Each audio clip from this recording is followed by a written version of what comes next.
Amen. Hallelujah. Hallelujah.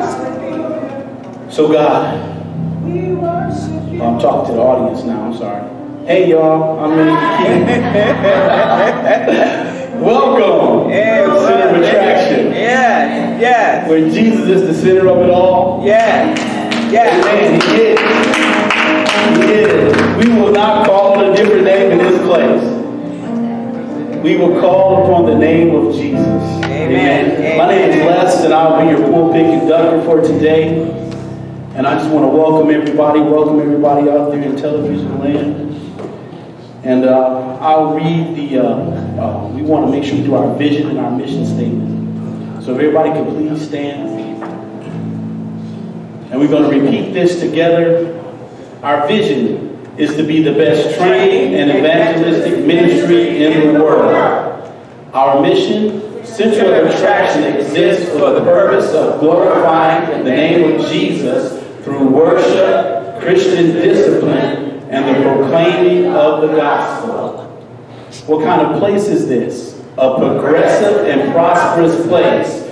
A place of worship to our God, an apostolic and prophetic place, a place of community and international outreach, a place exploding in growth. And what did Jesus say in John 12:32? And if I be lifted up from the earth, will draw all men unto me. So what do we want to do in this place?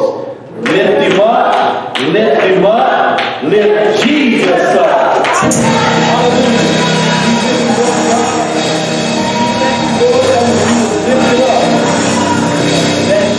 Reign over everything. Hallelujah. And now, because of you, every knee shall bow, and every tongue will confess that Jesus Christ is the Lord. Hallelujah.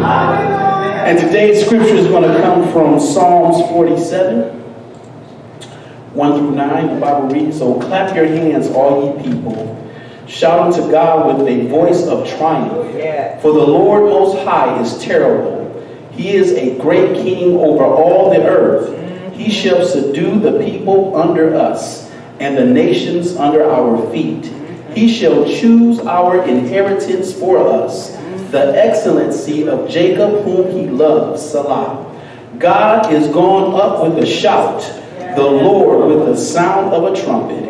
Sing praises unto God. Sing praises unto our King. Sing praises. For God is the King of all the earth. Sing ye praises with understanding. God reigneth over the heathen. He sitteth upon the throne of his holiness. The princes of the people are gathered together, even the people of the God of Abraham. For the shields of the earth belong unto God. He is greatly exalted. So God, we come before you to sing praises, to sing praises, to sing praises unto your name, God. We want to lift you up, oh God, and magnify who you are in our lives. God, we want to sing of your goodness and your mercy, God. And Father, we want to praise until we worship, and we want to worship until we stand in your presence, God. And we just give you in Jesus' name. Amen. We're going to ask the praise team to come up. And let's do what we just spoke about. Let's sing with our mouth. Give God the sacrifice from your lips. Open up your heart to him. And let's become an audience. Let him become an audience of one as we worship the Lord. Amen? Amen.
Such a special way.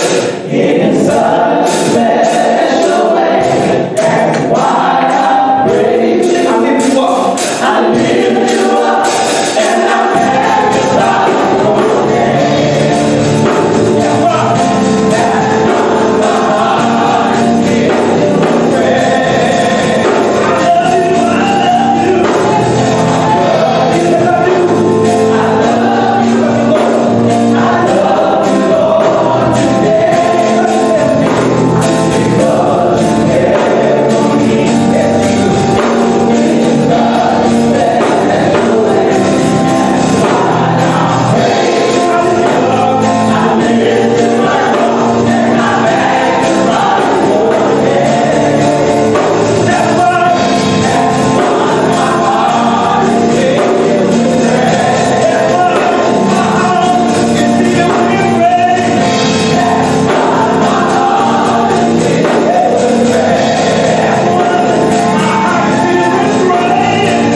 I lift you up and I magnify your name. That's why my heart is filled with praise.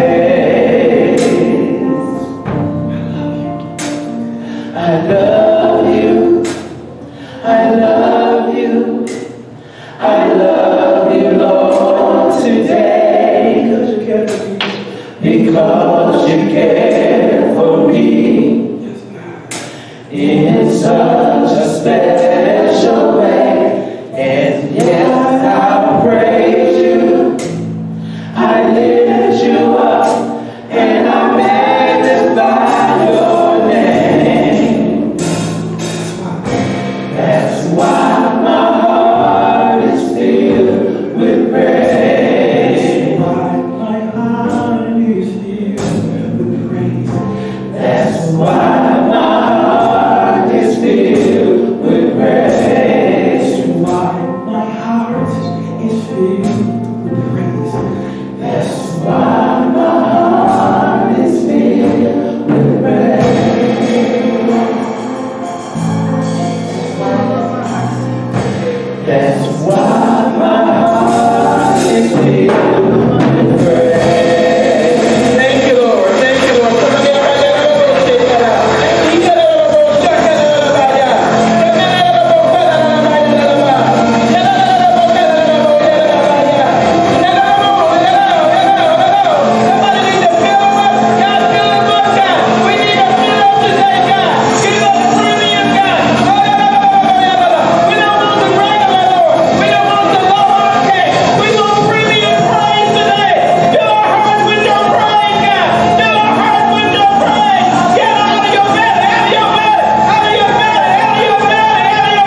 You love me in spite of myself. When I was going down the wrong road, God, you loved me when I wasn't right. But you see your son in me all the time. That's why I love you, God. So I make it personal now. Say I love you, God. You say it to him today. Say I love you, God. Lord, I thank you. I thank you. I love you, God. For loving me in spite of myself. I love you, God. Lord, I love you today. I love you today. I love you, God. Lord, I thank you today. I thank you today. I love you, God. You didn't have to do it, but you did. I love you, God. You didn't have to do it, but you did. Come on, we come into his presence. We're singing today. We enter into his ways with thanksgiving, into his courts with praise. We bless his holy name. Come on and bless the Lord right now. Oh, your soul and all that's within you. Come on and bless his holy name. Hallelujah. Hallelujah. Hallelujah. We bless you, we bless you, we honor you. We lift you up high, Lord Jesus, Lord Jesus. Not just Jesus, not just Jesus, but Lord Jesus. Oh, we worship you, we worship you, we worship you. And we love you today, Father. We love you today, Father. We love you today, Father. Come on, send up some love letters to the Lord. In your own way, with your own words. Tell the Lord how much you love him today. What he means to you today. Come on and talk to him. Talk to your heavenly Father today. And give him praise and glory that's due to his name. Praise is humbling among the saints. Come on and praise his holy name. Hallelujah. We love you today. We praise you and we thank you for all that you have done. And we give you praise and glory. Hallelujah. Come on, put those hands together and thank the Lord. Thank the Lord for his loving kindness. It's better than life. Hallelujah. Hallelujah. Hallelujah. Thank you. Amen. Our moderator is about to come up. I just want to say that the significance and the importance of us sharing the love of God. You may be seated. Sharing the love of God. Hallelujah. Hallelujah. Amen. We come here today because we love God. We come here today because we're dedicated to him. We're committed to Jesus. How many committed to Jesus? Hallelujah. I'm committed to Jesus, and there's no turning back from that. I just felt the need. We're going to testify this morning. Amen. I said amen. Amen. And let me just say right now that we need to have focused faith. We need to have focused faith. What it is that you're believing God for, you can just put it there for right now. I want everybody's attention right now. Hallelujah. Amen. Focus is very important. Because even our testimonies begins to focus us on what God has done and what God is about to do. God is up to something and he's about to do some great and wonderful things. Amen, saints. So we need to be ready and prepared just for that. And let me just say that the Lord is wanting us to put our mind not on many things, but just on one thing. Just on one thing. All right, I want you to do that just this week, just on one thing. You begin to focus your faith, focus your attention. You begin to be intentional. You begin to be determined. You begin to push and to press all this week on that one thing as you're thanking God for that one thing, as you're declaring that one thing, as you're praying that supplication, that one thing, as you're again praising the Lord on that one thing. And what will happen is that God will come right in the center of that focus and begin to give you instruction and direction and strategy.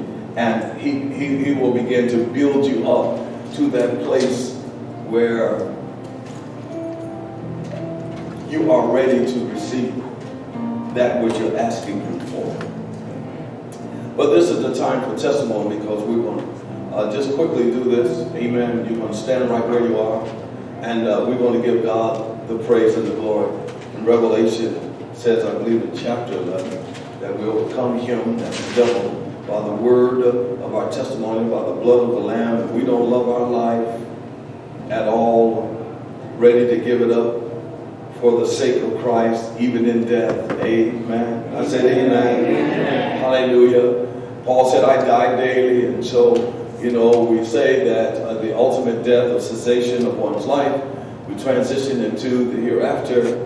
But there are a series of deaths, experiences that we go through. Can I get one or two witnesses? Amen. Paul said, I die daily, and we have to die to some things. And so that's the whole point here. As we're testifying, we are testifying towards life, towards victory, and etc. I'm so glad we're not a church that get up and testify and say, we go through the motion of the introduction, holy motion. I'm glad to say, filled with the Holy Ghost and all that, mighty burning fire, and etc. And let me just tell you, saints, the devil been on my track this week. I'm so glad we're not that kind of church. Amen. And if I hear any testimony like that, I will correct you afterwards. We're not testifying. We don't want the devil at all in our testimonies. Amen. Although we have struggles and that kind of thing, you may refer to this or that concerning that. But the overall, overriding, arching factor is that we give God the praise in our testimony. So I want you to stand up right where you are. Just quickly give your testimony. Amen. And then as we proceed on, because what we want to do is we're going to piggyback on the song of love. We love you, Lord. And we're going to declare to the congregation of the saints and those with a listening ear. And I believe that your testimony will bypass these walls and begin to enter into the atmosphere, begin to germinate, amen, your future, and begin to put some more pollen to it and some more mixture to it. Amen, saints. And begin to create some things that you're expecting for God to do. This is something that my testimony is that I'm believing God to be my creator. How about that? Amen. I'm looking for God to create some new things for me. Hallelujah. Because at times I get bored very quickly. Amen. I get tired of the mundane, the insane, the redundancy of life. Come on now. And I look for God to do some new things. Somebody say new things. New things. So I stand here today saying that I serve a God who is a creator. Amen. He's made me a creator. And I'm just seeking God. My focus, faith, is on God. Show me how to create something. I want to create something new. Hallelujah. I said hallelujah. Hallelujah. Amen. I'm sick and tired of riding on somebody else's shoulders and back. Amen. And coattail. And they already trail the blades. Amen. I got to go in their track. I'm going to trail my own blades. I'm going to trail my own track. Come on, people of God. Amen. Hallelujah. So there's no room for your past and your future at the same time. There's no room for that. Now, either it's your past or your future, amen, that will determine your present. Amen. I said amen. All right. And so, amen, Paul said, forgetting those things that are behind me, I'm pressing. Sounds like focused faith to me. Sounds like focused faith to me. Amen. Hallelujah. So we're centering in on that target. We're centering in on that target this week. We're centering in on that target this week. We're centering in on that target this week. We don't have time for television when we have a target. We don't have time for small talk when we have a target. We don't have time, amen, for mumbling and grumbling and fussing about the little you have when we have a target. Come on, people of God. Amen. We can't procrastinate when we have a target. Talk to me, somebody. Amen. Hallelujah. Hallelujah. Not only should you be sick and tired of other folk, you should be sick and tired of yourself. Putting up with you. Putting up with the old you another year. The devil is a liar and his mother-in-law.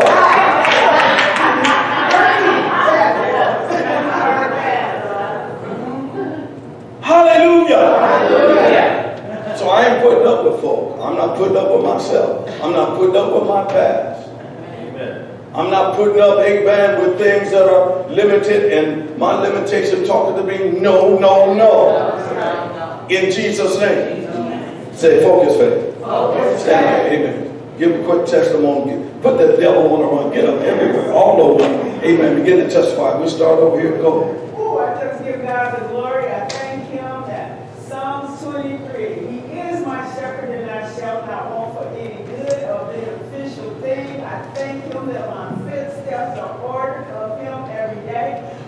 What Apostle said is confirmation, because the Holy Spirit been telling me since Wednesday, what are you doing new?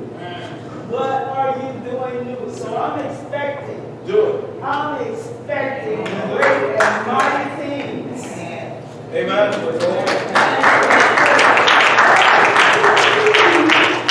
Doing great things. Yes. My testimony is this: we moved in yesterday. God is good. He just keeps doing things. Sometimes it's the little things you don't pay attention to. Yeah. We went to turn the U-Haul truck back in. We ended up only having to pay about $58. So I thank God for that. We never paid $58. $58 for it. So thank the Lord for that. In Jesus' name.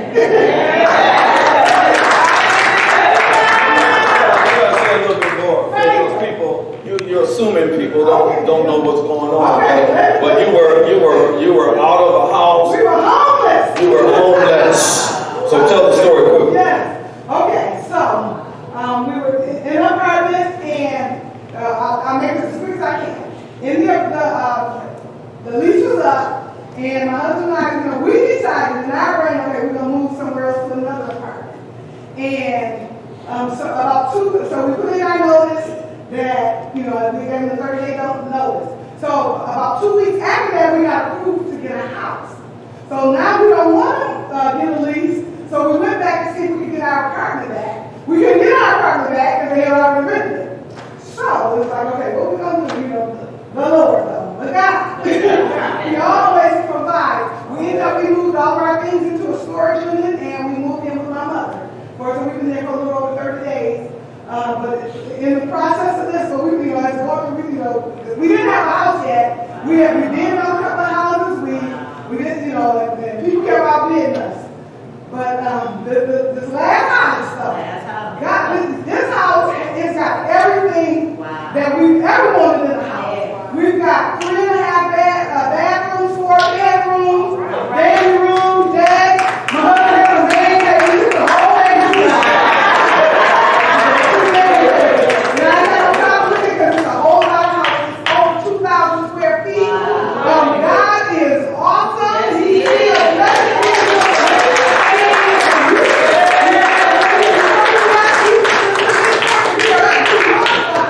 we lost one that was a good house, but this is what.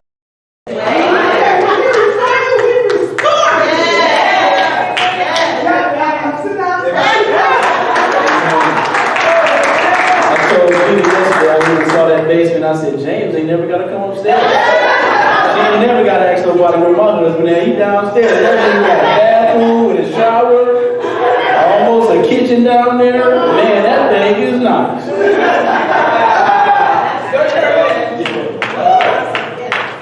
Well, I'm thanking God and believing God. I'm still believing God for that car is coming. Car is here. Paperwork process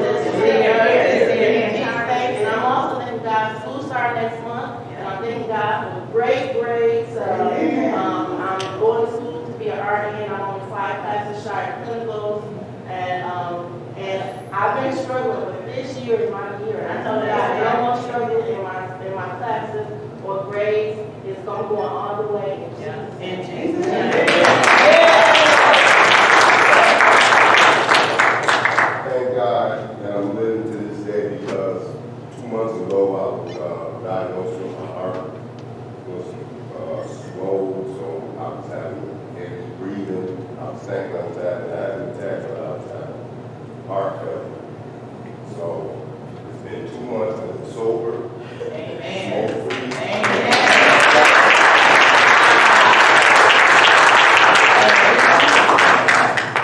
That's what opened up my eyes to this day, that I could walk in this church. I know that's right. I'm very happy to be here and back.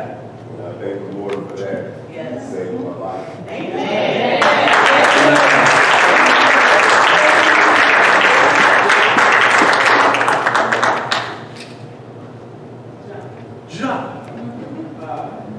Thank the Lord for loving me. Thank the Lord for being mine. And daily, I'm always, where I go, I'm always thanking God. I can be there with man, women, judges, police officers, jobs. Recently, I've been on my job 7 years, and there's always been layoffs all around me, and never hit me. And so recently, a big layoff just hit, and again, God protected my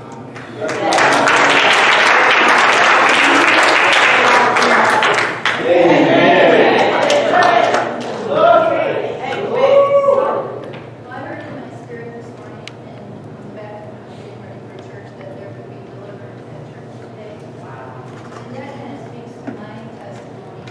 Because I think sometimes we have a misconception of what deliverance is. We think it has to be the dramatic, rolling on the floor and so you're going to sing it on me in the toilet. Yeah, I went through all that. Honestly, I was that girl. I don't know why God brought me through that process, but that's how my deliverance came at that point. But singing today about the love of Jesus and the love of Jesus, deliverance can come very sweetly, very softly. That if you just get into the presence of the Lord, God can just search you, show me, Lord, what's in me that's not of you. It can be as easy as just breathing in that love, breathing in that Holy Spirit, and just asking the things that are not of the Lord. And it can be that easy, and it can be so freeing. It doesn't have to be dramatic. And I think, that's probably more really what Christ has for us and wants for us, is just to know His love and know Him in His love and be set free and delivered. Whom the Son says free is free indeed. And I feel like because of that process, knowing I can just come before Him, deliverance is mine. It is the children's bread. It puts a hunger inside of me that doesn't let me quit coming here week after week. I'm in a salon. I have clients every day. When I'm doing their hair, I meet their needs, but I'm always looking spiritually. What are their needs? And I love to minister to them, tell them, how easily they can just come to the Lord, because they're always with arms open wide. So I'm believing God for more and more of that, and just thanking Him for my freedom today.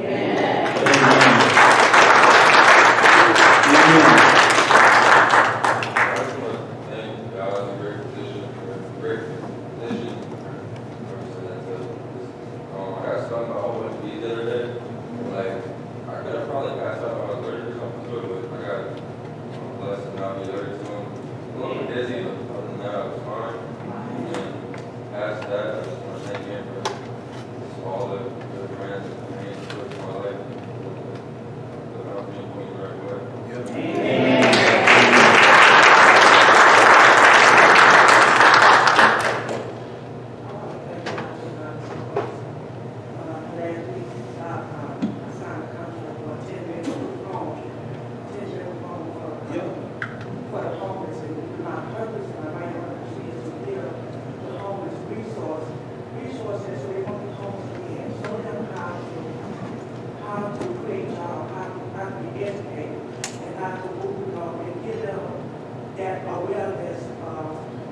That kind of training, awareness, so they can be able to think and be focused on, so they won't do that same, kind of the same type of end. So I'm just thankful for that. And God to give me a kingdom of house.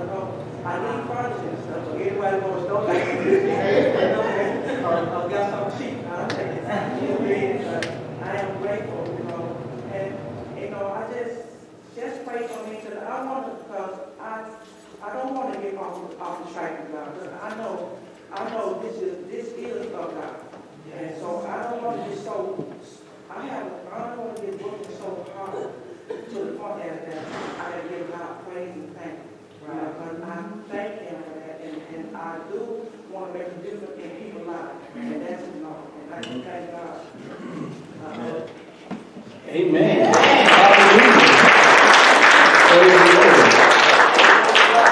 I just flew in from Kentucky, and I'm just like, drove yesterday. And then I said, I'm going to go to church this morning. So I left at 4 this morning from Kentucky and drove back. Because, I got a week without a kid, so I am every single day. So I want to thank God, number one, for that.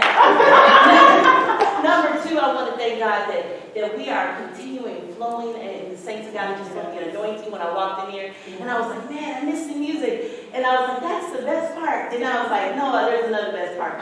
So, but I just want to thank God for just being here, for holding down the fort, and that I can just walk into the presence of God. I'm just blessed today because there are great things ahead that God is doing for us as the body of Christ.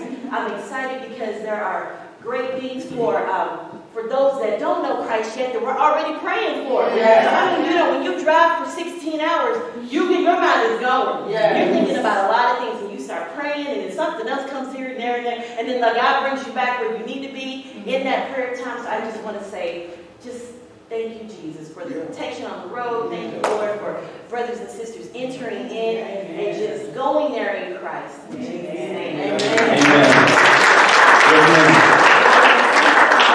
Thank God for giving me the power to tread over scorpions and serpents and over all the power of the enemy. At one while, about 6 months ago, they was here tired thinking about what kind of arthritis I had. They said I had lupus. I said, no, this can't be. Apostle said, no, you don't have it. So the last time they did the test was about 3 weeks ago. They said, I do not have lupus. I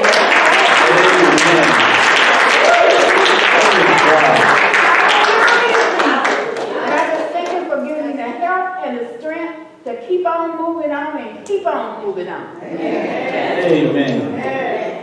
Well, I just want to testify. I was out of town last week, and I connected one of my best buds from the military after like 15 years. We haven't seen each other, and so we got to go down to our old military base, and we made old connections. And I didn't get to see my squad leader, but I called him because he was there. He just left when we showed up. And I just want to thank him for leadership, showing me how to be a great leader. He was always one of those guys that said, he was an old country guy from Arkansas, and his name was Cyrus Snell. Cyrus Snell said, come on, Kate, we finna do this. And, and anything he did or we did, he did it. He would work you round for round and pound for pound. Old white guy from Arkansas. And I thank him for it because now it taught me about leadership. It wasn't all about do this and do that. It was follow me, and I'll show you the way. And so I had that opportunity, and my friend and I, we got to minister to each other. And I got to talk about our church. And Sunday we tuned in and got to see you guys worship. And he was touched by it, and he was amazed by it that you guys allowed training to go on here the way it does, to allow us to minister and make mistakes in the house. And he was really surprised by that. And then I had an opportunity to minister to him and his family before I got on the plane. And it was just an awesome opportunity. I operated in the activation that you gave me and spoke edification, exhortation, comfort, and it was great. So I just thank the Lord for that. And then the Lord impressed upon me to close one of the chapters in my life. So I thank you for that. I'm going to quit refereeing basketball because the Lord wants to open up another door. And it took a long time for me to say, okay, because I enjoy it, but the Lord is going to do some other things. So I took the courage, and I'm going to step out and say, okay, I'm going to let it go on the official level. So God is doing some things there. And one more thing I want to give God thanks for is my brother Rich. Rich took me out fishing the other day, and I try to fish as much as I can. And man, I got seasick, I didn't take my Dramamine. And because the last time him and I went out, I was doing okay. I survived the whole trip, but this time I did not. And he was so gracious and so kind and brought me back on in. And, you know, 2 little fish we caught, gave it to me, gave me some extras, you know, pat me on my head, send me on my way. You know. I really appreciate that, brother. So thank you so much. I thank God for you, man. So, amen.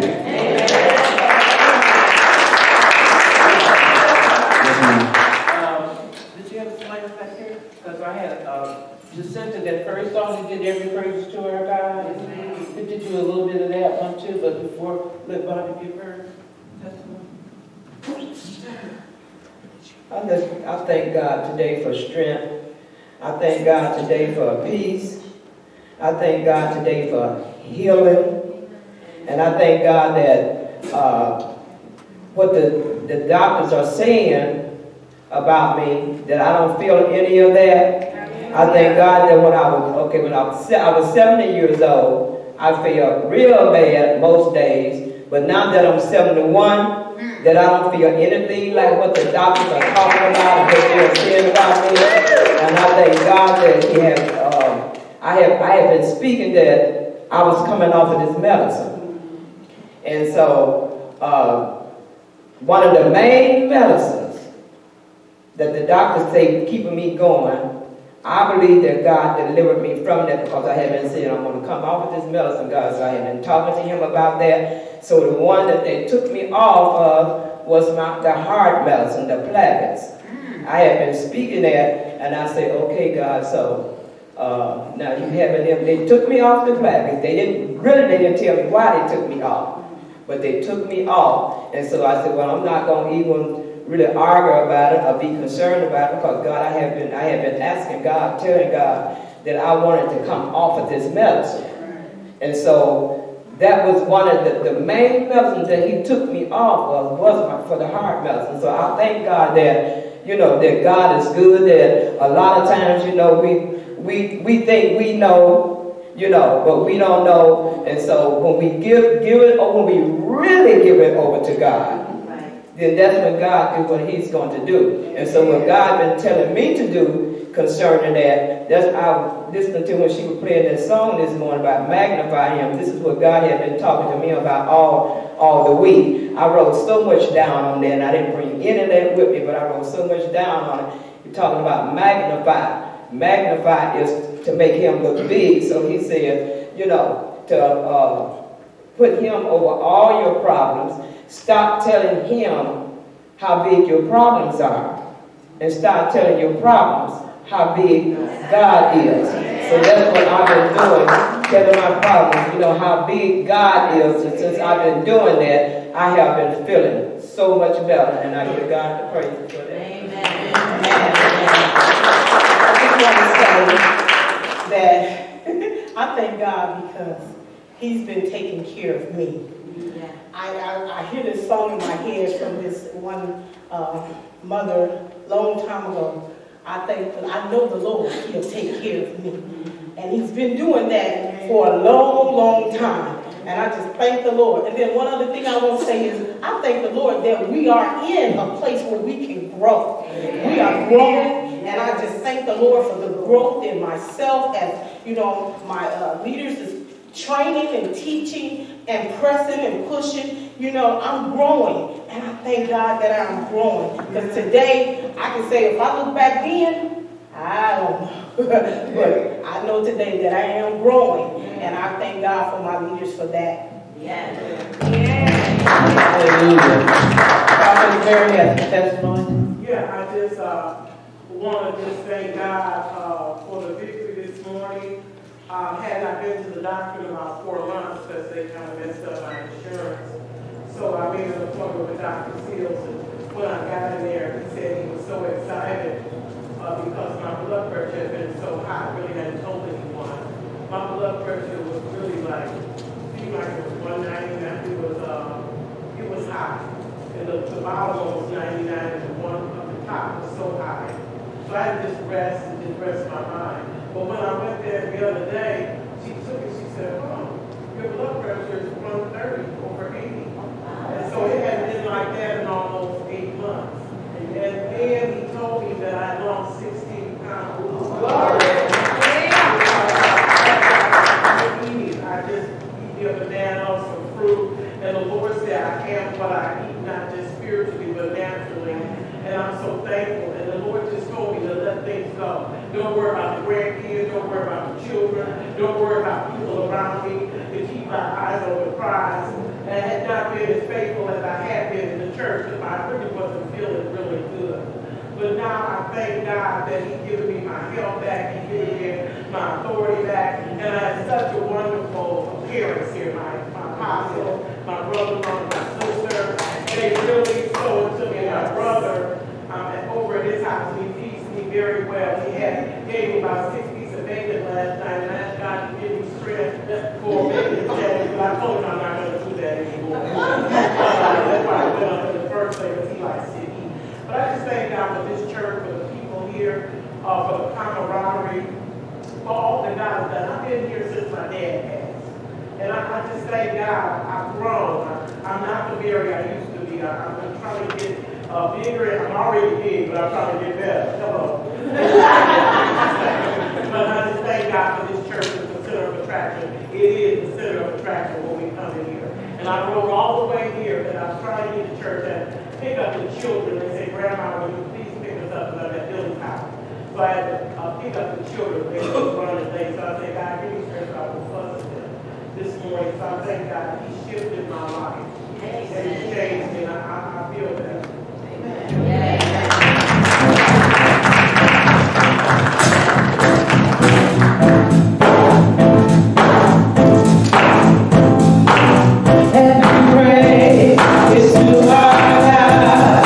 Every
We will give you the sacrifice of praise from our lips, God. We will acknowledge that you and only you, by the blood of your Son, Jesus Christ. And so, God, we thank you by the power of your love that all things and all of everything in our being, the whole trichotomy of who we are, we will worship you and give you the praise in Jesus' name. Amen.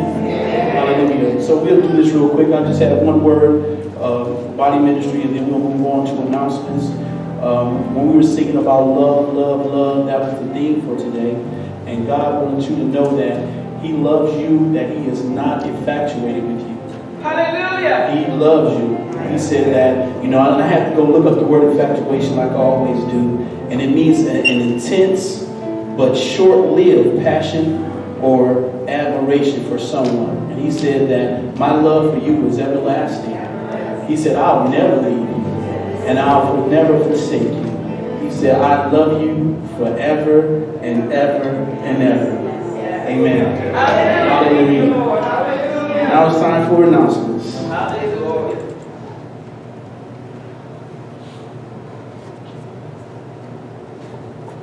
Praise the Lord. These are our announcements. Saturday, August 3rd, 9:30 a.m., men's meeting, ministers training at 11 a.m. Ministers are required to attend. Supernatural Sunday, August 4th at 6:30 p.m. Special speakers will be Pastors Jill and Dan Hilton from Detroit. Invite families and friends.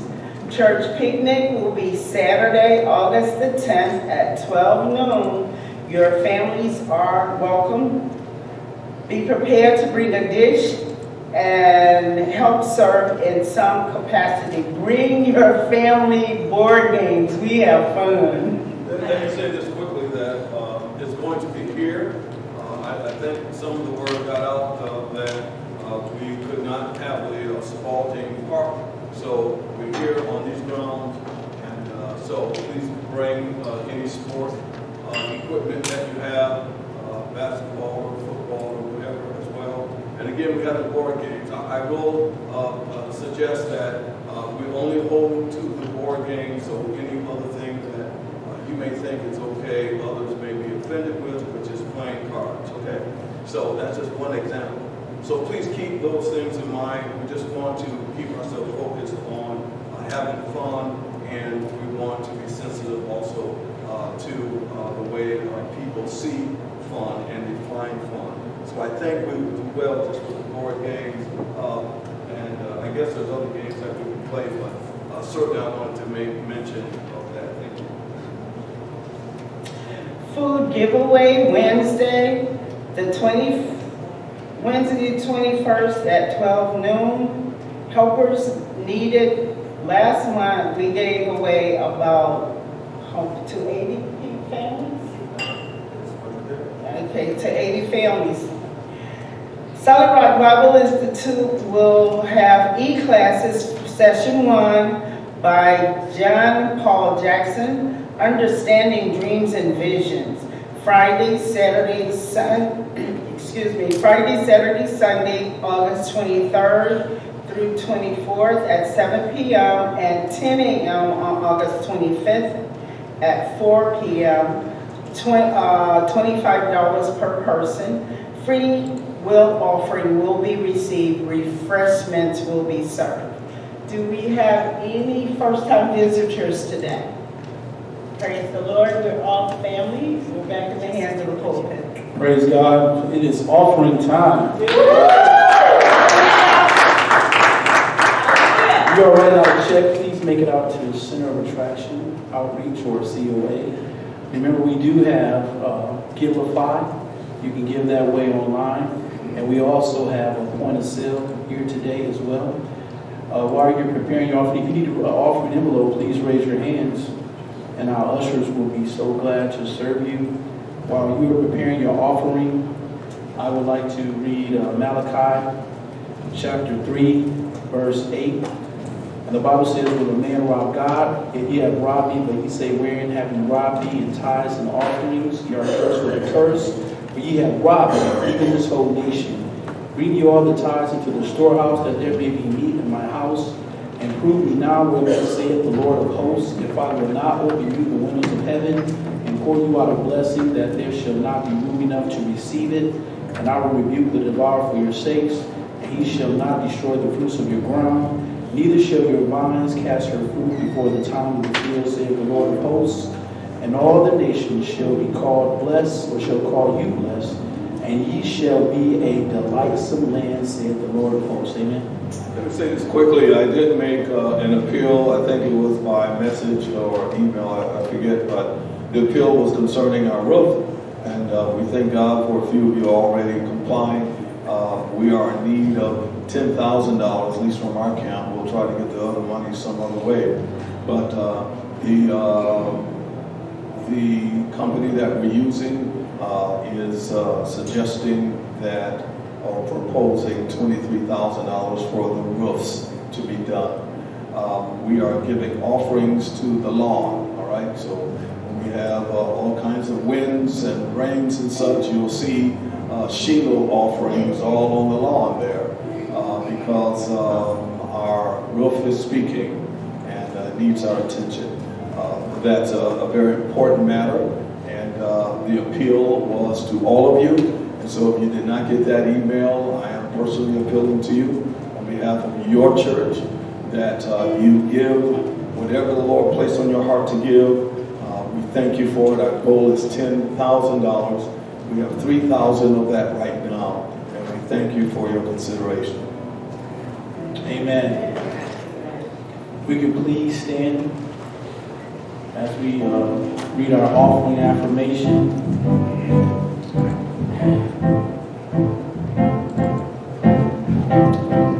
Our offering affirmation. As we give our tithes and offerings, we are believing, Lord, for jobs and better jobs, raises and bonuses, benefits, sales and commissions, estates and inheritances, interest and income, rebates and returns, checks in the mail, healing and divine help, gifts and surprises, finding money, bills paid off, settlements, debts demolished, royalties received, scholarships and grants, contracts, money management, 100-fold return, according to your word, in Jesus' name. Please follow the directions of the ushers.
Father, we just give you honor and glory.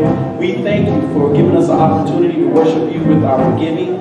We ask that you bless those who gave. We ask that you bless those who desire to give but did not have it. We ask that you press it down, shake it together, make it run over, that men shall give to us in our bosoms. And we give you glory in Jesus' name. Amen. Amen. You ready for the word today? Yes. Hallelujah. Look like prophet is going to be ministering today. Amen. Melissa, you got something for prophet today?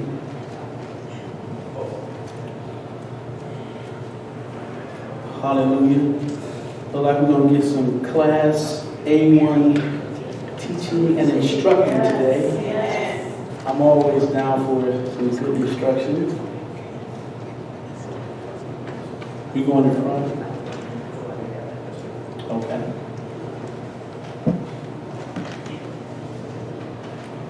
Well, hallelujah. And so while they're preparing to get prophetess her table set up and whatnot, let's stretch our hands towards her so we can pray for her. So Father, we just lift up prophetess before you, God. We ask right now, God, that she decrease as you increase.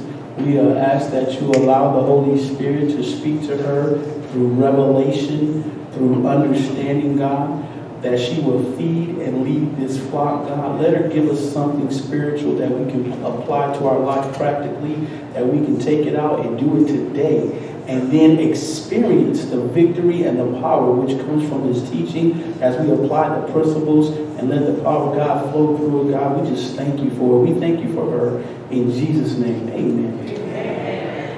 Welcome, Holy Spirit. We are in your presence. Fill us with your power.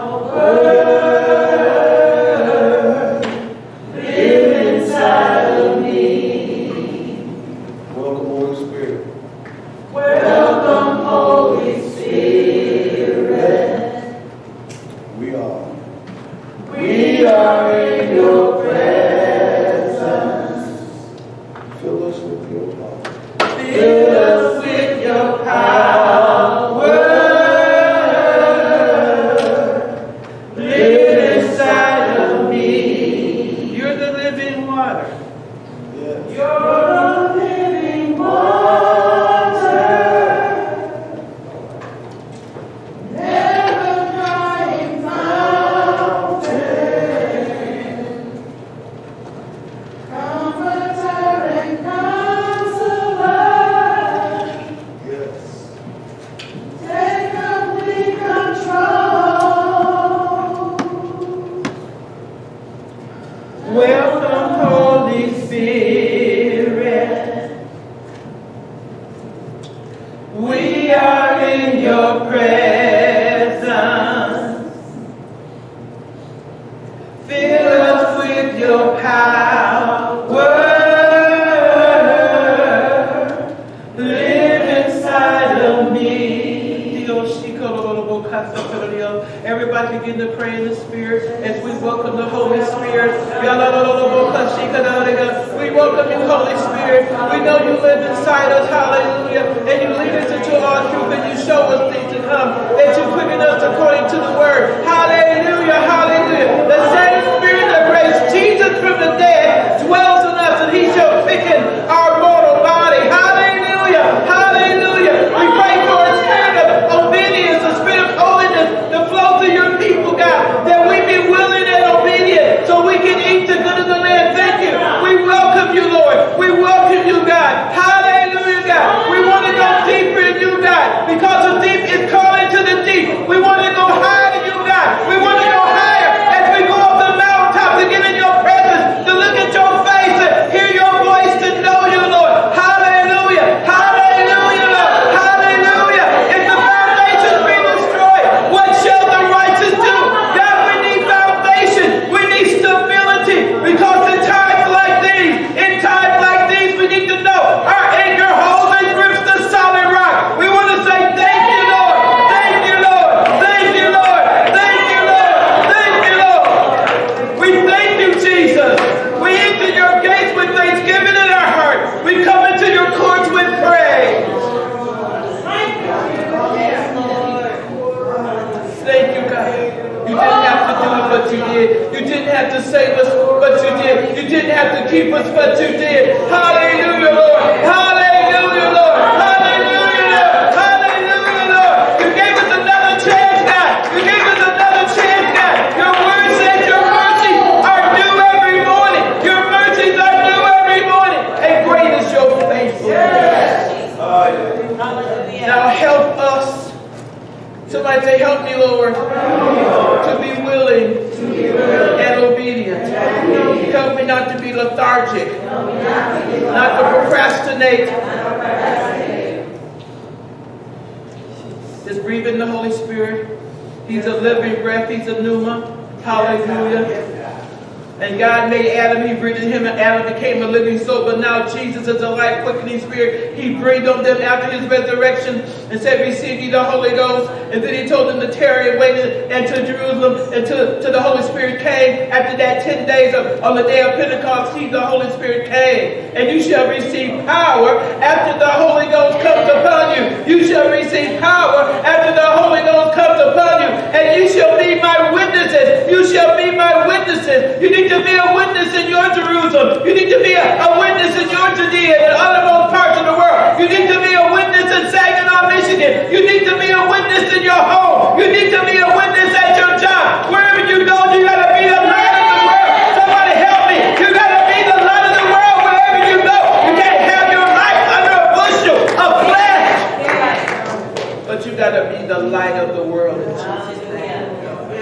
Hallelujah, hallelujah, hallelujah. Praise you, Jesus, praise you, Jesus. You know, we've been pastoring 35, almost 40 years, to tell the truth. And so all these teachings I've done so many teachings that it's like I want to go Zoom and give them all to you at one time. But it's almost impossible to do that. But we gave up the handout last week on 10 reasons why every believer should speak in tongues. And I think we got through a couple of those, but we first started with a little foundation in Genesis. Let's go back there for a quick review. We did a little foundational, we did a little foundational things in Genesis.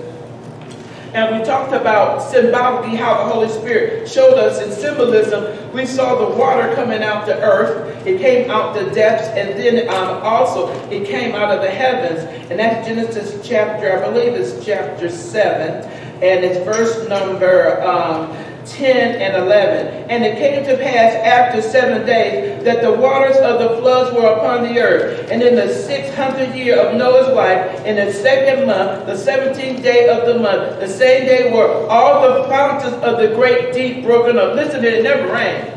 Never rained. The grass was watered through like a moisture, like dew. But now there's water coming out of the deep. There should be water coming out of your deep too.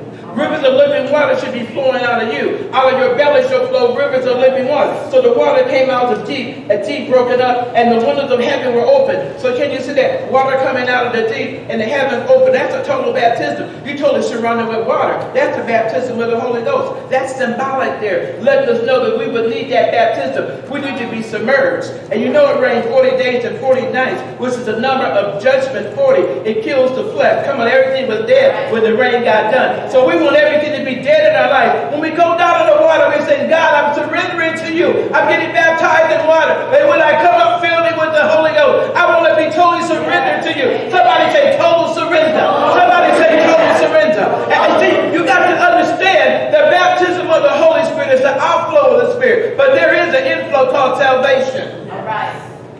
Now, all of us need to be baptized in the Holy Spirit. Do you know it's the gateway into the realm of the Spirit? It's the gateway into the gifts. You've got to receive the baptism of the Holy Spirit. I don't understand why God said ask for it. Why can't you just automatically just give it to me? He said, no, you got to ask for it. You got to believe me and receive it. I remember once I was ministering to someone that baptized in the Holy Ghost, and they're a very intelligent person. They were like a Sunday school teacher, and they knew the word. They knew the word. And I said, you're too intelligent to act like this. I said, you do all that word, and you can't receive the baptism? I said, he told us that we do the speaking, but he give us the words. Right. It's part of your will factor. See, we want the Holy Spirit to come down and move our lips. No, it's not. You got to get quiet enough that you can hear the voice of the Holy Spirit, and he'll say, stammering tongues. With stammering tongues and other lips will I speak to my people. You start off with baby language, and then you flow into languages and different languages, and there's many refillings of the Holy Spirit. But we need to speak it. We went to the Tower of Babel. I think that was chapter, was that 10? Went to the Tower of Babel, and they were first number of chapter 11. And this was interesting to me that God said, let us go down because they're building a city and a tower whose top reaches to heaven, and let us make as a name, and that we be we be not scattered abroad upon the face of the whole world. They didn't want to be scattered. They wanted to stay there against the will of God. God said, listen, I want you to move and move out. But no, we're going to stay here. We're going to build us a tower. Like they were gods. They were going to heaven. And God said, let me look at this situation. And the Lord said, behold, verse 6, the people is one. And they have all one language. Everybody say one language. One language. And this is key I want you to see from Babel. They have one language. And because of that one language, they could do anything they wanted to do. It says here they had that one language, and this they began to do. Now nothing would be restrained from them, which they had imagined to do. Because of the unity of one language, they could do anything they wanted to do. Let us go down, and there confound their languages, that they may not understand one another's speech. So because of that, it's called confusion, it's called Babel, and they were scattered all over the face of the earth. It's confusion with the language. But now on the day of Pentecost, God is restoring a spiritual language to us. We're getting a spiritual language. Every gift of the Holy Spirit was manifested in the Old Testament, but tongues. But now on the day of Pentecost, tongues is manifested. Why? Because God wants to restore a spiritual language. He wants us to recognize that we are from heaven and that we're not earth. That's not from earth. We're just strangers down here. We're just pilgrims, like Abraham said, looking for a city not made with hands. We're just going through, looking for that spiritual, heavenly Jerusalem. And we're going to make it to heaven. So we got to recognize, we got to speak the language of heaven. And then the Bible says, we're going to go there, 1 Corinthians chapter 13, which is the love chapter. It says that we speak in tongues of men and of angels. Not just angels, but men also. There it is. So I speak with the tongues of men and of angels. So it's an ancient dialect. It could be passed away, you know. But right now, we speak in tongues of men and of angels. And so we have to recognize when you're speaking in tongues. You could be speaking an angelic tongue, or it could be an ancient tongue from an ancient civilization. We don't know. And sometimes people say, oh, that's not tongues. Sometimes it is tongues that we don't know. I think the other day I was listening to Brother Swagger. He said his one man had a strange tongue, and he was saying, he just felt that wasn't God. Then one day he was at a foreign city, a different country, and this African nation was entering the United Nations, and he got up and spoke that tongue. He said, oh my God, that was a tongue. So we don't know everything. But see, it's so important that we recognize and understand that God wants to speak to us, that we have a hotline in heaven inside of us. He, the Holy Spirit, lives in us. The world can't receive him. The world don't understand the Holy Spirit. They think that we're crazy. But there's nothing wrong with us. We have received He, the Heavenly One, inside of us. Did you know that the Holy Spirit is the third person of the Trinity? I like to say Godhead. Trinity is not in the Bible. Say that Godhead, when He said, let us make man in our image and after our likeness, in Genesis 1:26, that's the Godhead. That's a plural term there. So the Holy Spirit is part of the Godhead. The Godhead is in you. God is in you. Isn't that awesome? And God wants to talk with us. He doesn't want us to make the same mistakes. He gave Moses the 10 Commandments, and it was on that stone, but it didn't get in our hearts. But now He said, I'm going to give you a new heart and a new spirit. Then He said, I'm going to write the word on your heart. Come on now. That's what the Holy Spirit's job is, to lead us and guide us into all truth, to show us things to come. He don't want nothing to come upon us. He said, I want to quicken you according to the word. I want to bring all things to your remembrance. So what you got to study to show yourself approved, workman rightly divided the word of truth, so you won't be ashamed. The problem is we're ashamed. We got mud on our face and pride on our face because we don't know the word. And some of these cults is doing better than Christians. At least they'll knock on the door and give you their leaflet. And we got the real word. We got the truth, and we're keeping it to ourselves. We say, listen, get the Holy Ghost so you can be a witness. Now, why are we being witnesses? Huh? Why are we being witnesses? Something's wrong there. So anyway, that's what changed my life, was He, the Holy Spirit. Now, I'm a pastor's daughter. I was raised in church. I did every job in the church, except ushering. I didn't like ushering. I think I hit somebody in the head with the plate. It was kind of heavy. Gotta know that was a joke. Okay. Gotta laugh. Boy, you can understand. Well, the Holy Spirit made a big difference in my life. Took away a spirit of heaviness.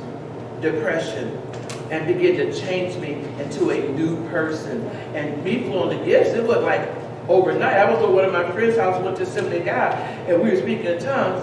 And I know I was hearing something, but I was so scared and fearful, I couldn't say it. And the brother just laid his hands on my head like that, and the word popped out. It was only one word, but I was struggling with that one word. And then I started hearing the voice of God. To me, that's amazing. That was at Pastor Miles' church up there in Ecorse, and this was a big church. So they had called people to the altar. I was too scared to go back to my seat, so I was at the altar, and they had the mothers working with you, saying, "Thank you, Jesus, thank you, Jesus." And I had said everything I could think of, and I just stood there. Then all of a sudden, the voice of God started talking to me. I could hear God talking to me. I had never heard the voice of God before. I could hear God's voice. You need to be in the Holy Spirit environment. You can be trained how to hear His voice. Amen. So you won't make mistakes. A stranger you won't follow. My sheep what? Hear my voice. And a stranger they won't follow. And we're not trying to come through a different door. We're coming through the sheep gate. Jesus is the door. He's the way and the truth. We're coming through the right way. Amen? And so I want to give you this handout. Here's one of my handouts. I love pictures. Somebody help me. This is the one I gave when I did the class at Women's Aglow recently. The gifts of the Spirit, God's power manifested through believers. 1 Corinthians chapter 12. And the apostle's been teaching on this. Manifested through believers. But there's a picture. When you see it, you're going to see the pictures. I love pictures. For those who like to color, you can color it. Okay? Or you can blow it up larger. Revelation gifts, you see, those are the knowing gifts. So they have a brain there, and God tells you something. The revelation gifts are not, you don't learn an encyclopedia. It's just a little bit of knowledge, a little bit, like a bite size, a little capsule. Discerning of spirits, you can see the spirit behind the situation. You can see the spirit of man. You can see angels, or you can see demons. Now, some people want to always just major in demons, but you can see angels and the human spirit. You can sit there and somebody's talking to you, and you can say in your spirit, "They're lying." You know they're lying. Even though they got a pure look, so honest, discerning the spirit. This is one of the gifts that we're going to need right now because it causes so much dishonesty and so much deception in the spiritual realm. We really got to pray for that. Word of knowledge is just, we're going to look at hopefully some of those scriptures. I gave some of my handouts to a lovely person who I won't mention their name now. And they're typing them up for me. But I did a seminar many years ago, and I went through every one of these. And I have a page for each one. I have the scriptures, what it is and what it's not. And I'll make sure you get that. And the word of wisdom is not Solomon's wisdom. It's not the encyclopedia. It's not learned. This is wisdom from God. He'll drop something in your mind to speak to a person, and it'll help change your life. You got to be careful because some of this gets into the realm of the prophetic, or the prophet. You want to make sure you're not moving in the office because no one should be giving you direction. It's very, you got to be very careful. Like someone was moving in prophecy, and she said, "Well, I told them they need to move to a different state and do this." And I said, "You did?" I had to look. I said, "When did you become the pastor? Or when did you become the prophet in the house? You told that person to move?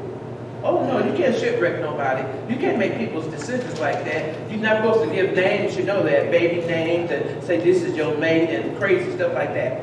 We don't get into that realm. That's not prophecy. And even God didn't do that much of it.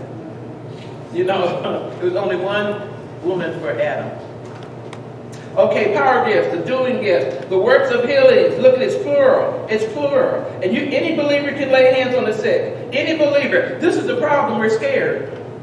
We're afraid we're going to fail, so we don't do it.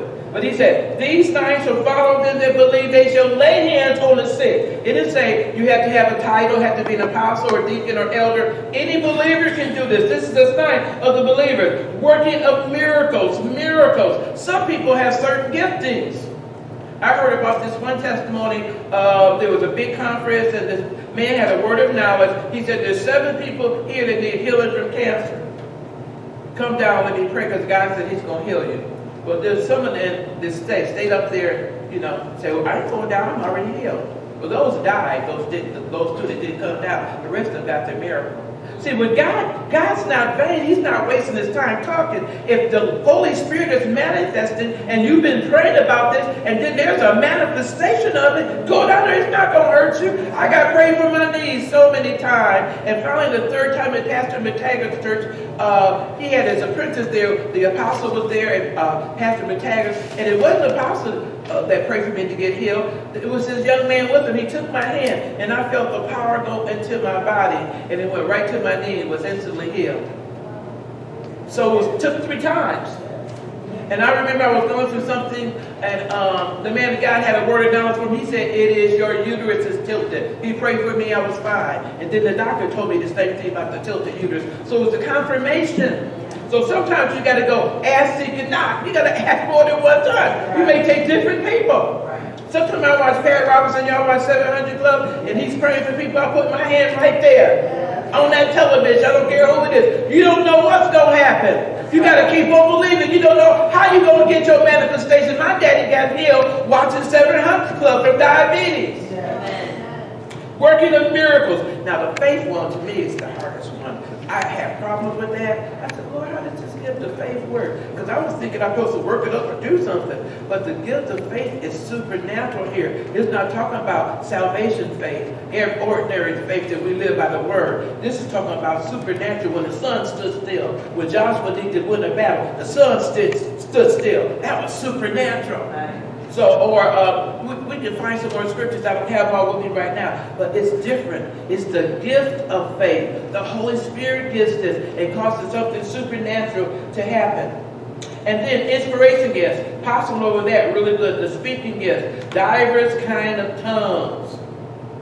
I was explaining to somebody, I don't usually move in the word of knowledge and word of wisdom a lot. I move in tongues and interpretation and prophecy. You'll always see me singing a new song. Those are prophetic songs. The Holy Spirit just gives them to me right there. I've been doing that for 40 years.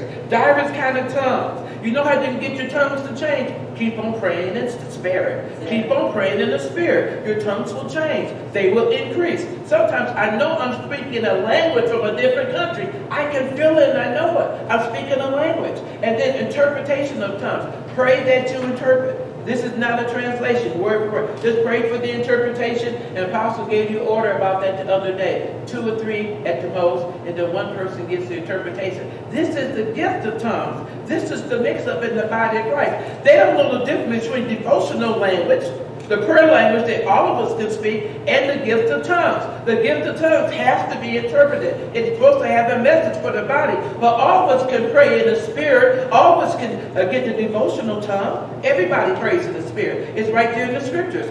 We got 2 to 3 examples. When they receive the Holy Spirit, they begin to speak in tongues. I was thinking about this in the book of Acts. I think it was Philip was first deacon, and then he became Philip the evangelist, and the people received Christ, and great miracles was done. Then they called for the apostles to come and lay hands on them to receive the Holy Ghost. What you talking about? They called the apostles to come and lay their hands upon them to receive the baptism of the Holy Ghost. They were saved, but they had not yet received the outflow, the power. It's right there in the Scriptures. So I want you to get this. See, I like it. It's cute. The speaking gift. Isn't that nice? And her hairdo is not too good. Hallelujah. So we went over that to review. I wanted to make sure that you could see that. God wants to restore our spiritual language. Something yesterday when I was reading that book by Kelly Copeland was so awesome. She had a lot of revelation in there about getting to God's presence. Going through the blood is daily to the presence of God, so He can speak into your life and speak wisdom and peace, and that you will hear His voice better in His presence. That really, really, really blessed me there. Now,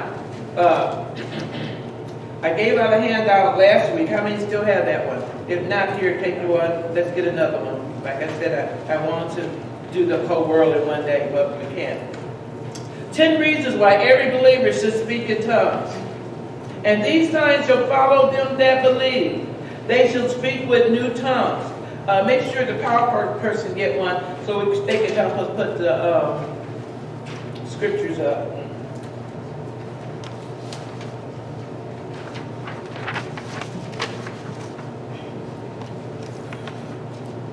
So we see here the first one, number 1. Tongues, the initial sign.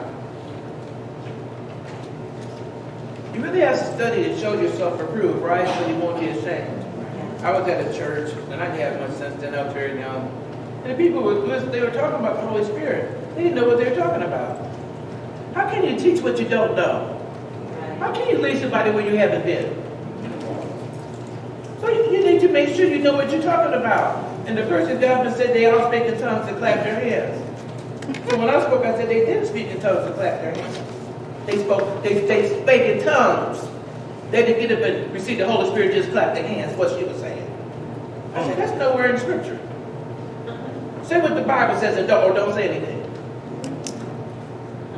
So we got to make sure that we're speaking the word. We're not speaking our opinion. And this is what we're dealing with. You got to watch commentaries. You got to watch a lot of books. Because a lot of people are speaking their opinion. And they've been indoctrinated with that, with their denomination. Just go to the word. Find out what the word says. Study to show yourself approved so you won't be ashamed. There's some books I read, some books I don't read. Some of you are too young to read some books because you don't know how to eat the straw and spit out the sticks. Because some are mixtures. Half spirit, half flesh.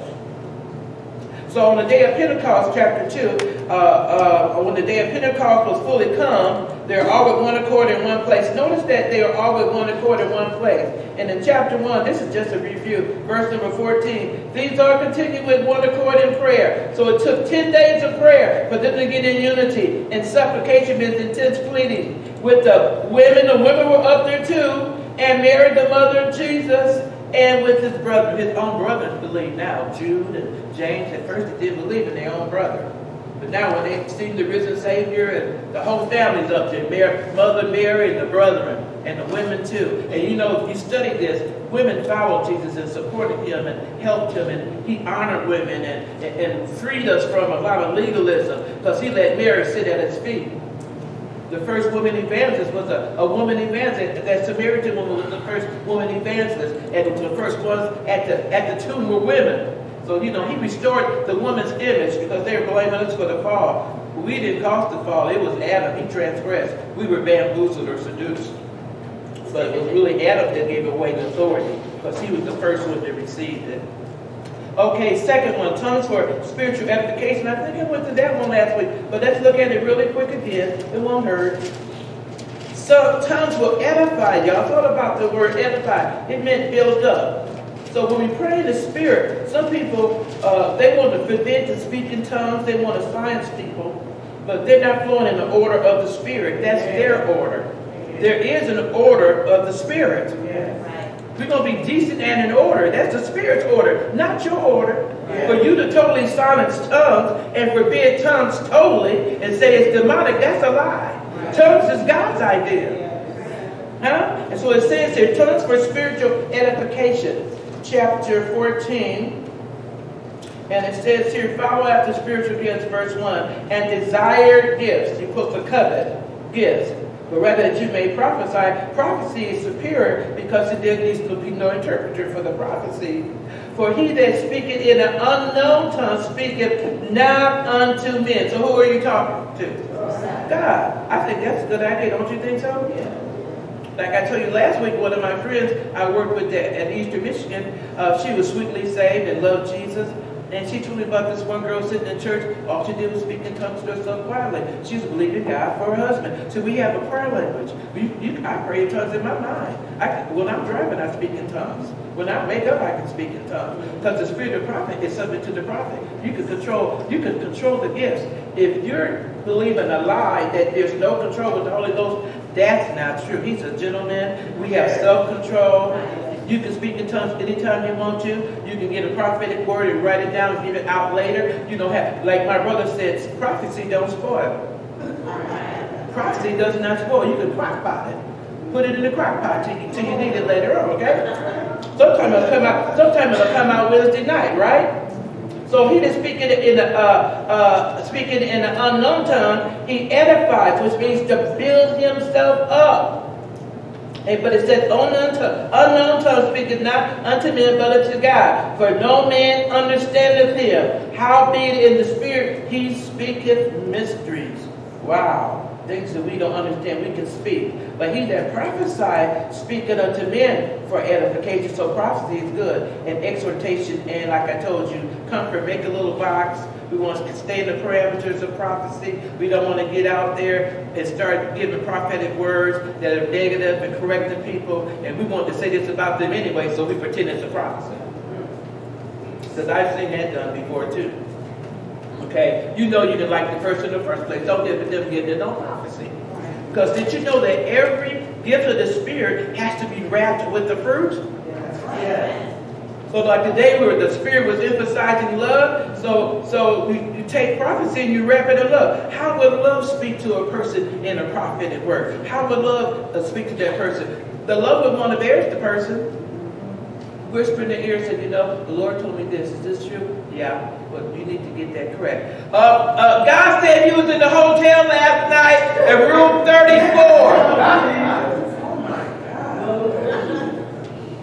That's not nice.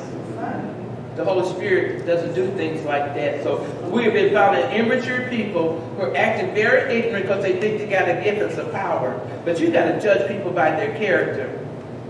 And don't follow every wind that blows. Some people are pimping the gifts. Okay. They're just using the gift to promote themselves, and they're profiteers. They're not prophets, they're prophets. Profits. So it says, he that speaketh unto men to edification, verse 3, and exhortation to comfort. But he that speaketh in an unknown tongue edifieth himself. So we need to edify ourselves. Pastor, when we first got married, he'd be in that room a long time. He needed some wisdom. We knew the ways. Come on to that room. I'm just playing. But he was in there about 4 hours or more because he would be seeking the face of God. And he would be praying. One time he was praying in tongues and he saw this little boy sitting Indian style. And he was praying and he didn't know what it meant. And he prayed it through, and the Lord woke up my brother-in-law, Glenn Reed, who saw Taco with a thing of those little sharp pins in his hand and finna pull them all in his mouth. And Glenn was a rough sleeper, but my husband was praying in the Spirit. God woke him up and calmed. One time we were praying in the Spirit. We didn't know why we were praying in the Spirit. Together, you know, just sitting there. Okay, Lord, why are we waking up out of the bed praying in the Spirit? And we prayed, I think it was 2 or 3 in the morning. Our friend's church was on fire in Flint. So sometimes when we're interceding, sometimes we don't know who the Holy Spirit is interceding for through us, but let him do it. Amen? So we've got to make sure that we're doing that. There was scripture, I believe, in Jude. It's next to Revelation, right? And that's the confirmation scripture.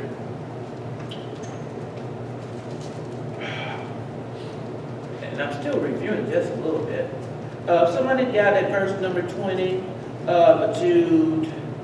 It's right next to Revelation. If you didn't know, that's only one chapter. I love this one, verse 20. But ye beloved, building up yourselves on your most holy faith. What are you to do? Pray in the Holy Ghost. What are we supposed to do? Pray in the Holy Ghost. We're supposed to be praying in tongues.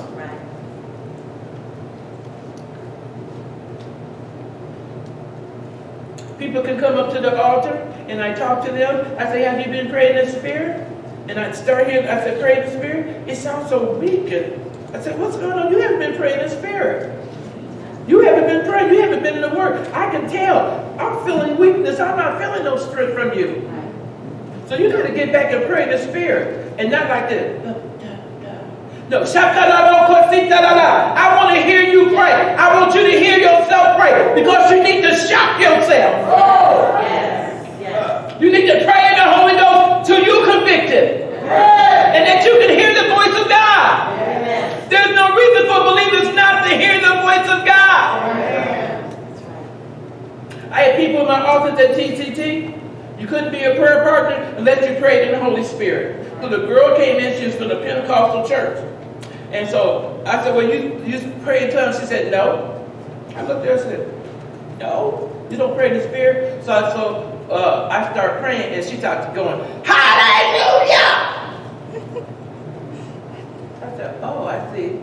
So I said, can you quiet down a little bit? That's a religious spirit you got on you.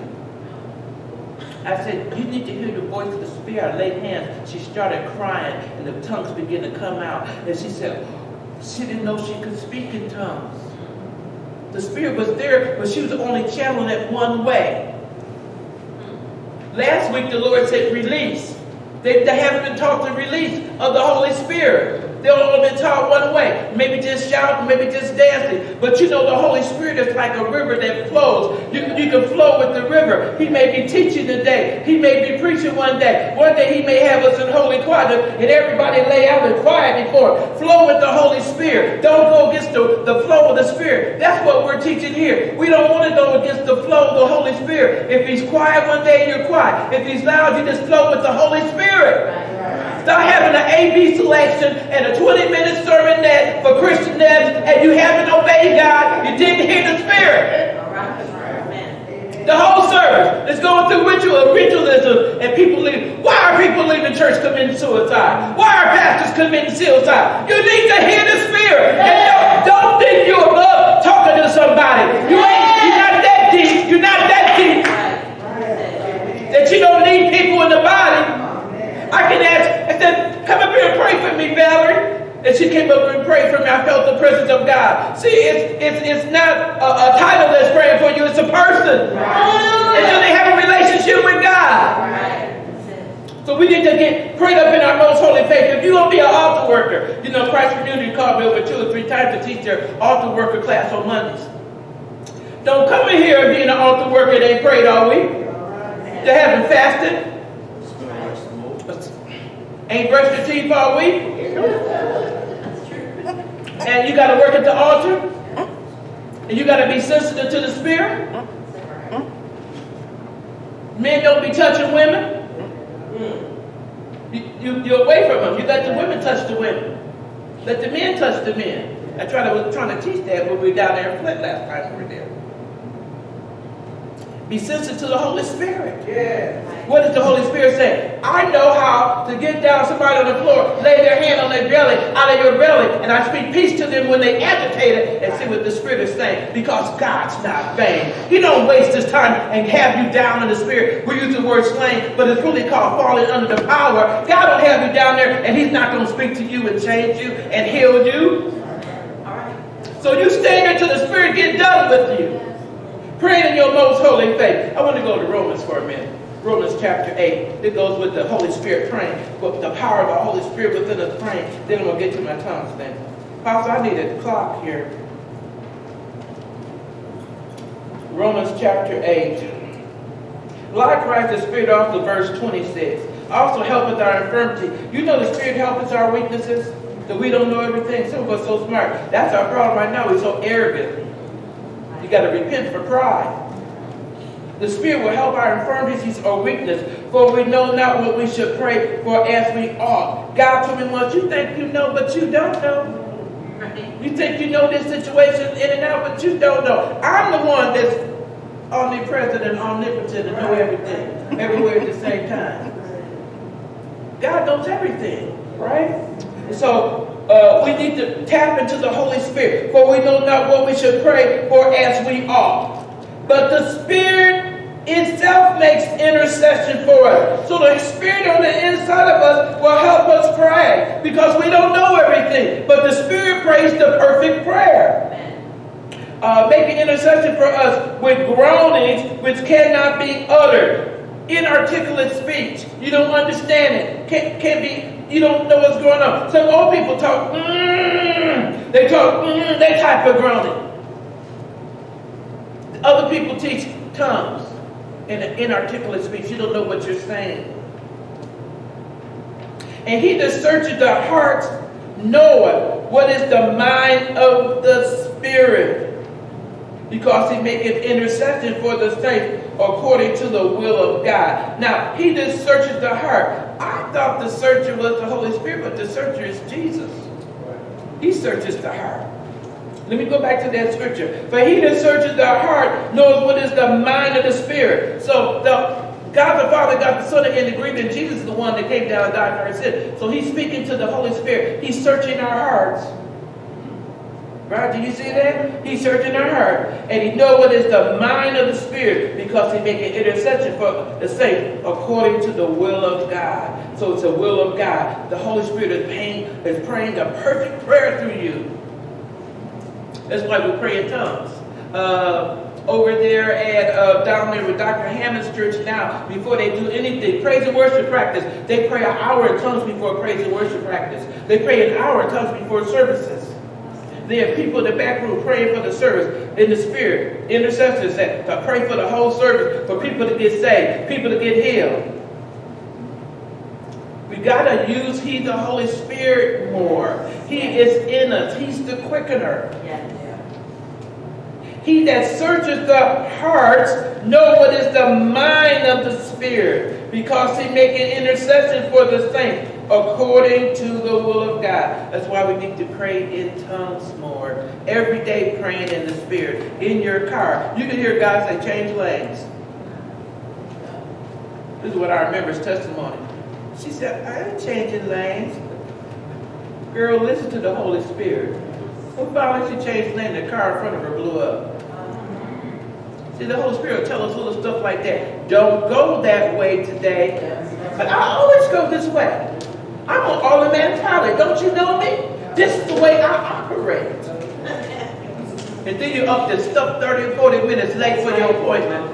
Because the trainer's there and you didn't know, listen to the Holy Spirit. Something really that's insignificant. You think it's insignificant, but the Holy Spirit talks. We have to learn His voice. We have to have communion with the Holy Spirit. So, all right, let's get back to our sheet now. Let's see. That we get 1 and 2 and 3. Tongues remind us of the Spirit's indwelling presence. When you pray in the Holy Spirit, it reminds you of the Spirit's presence. You know what He's called the deposit? He's putting us as a deposit to remind us of heaven. 16 through 17, chapter 4. I will pray the Father, He shall give you another comforter. And my vision is my blanket. I love my comforter. I will use it winter, spring, summer. And that He may abide with you forever. Did you know that I will pray the Father, well, He'll give you another comforter? What was the first comforter? Jesus. Right? That He may abide with you forever. Temporary.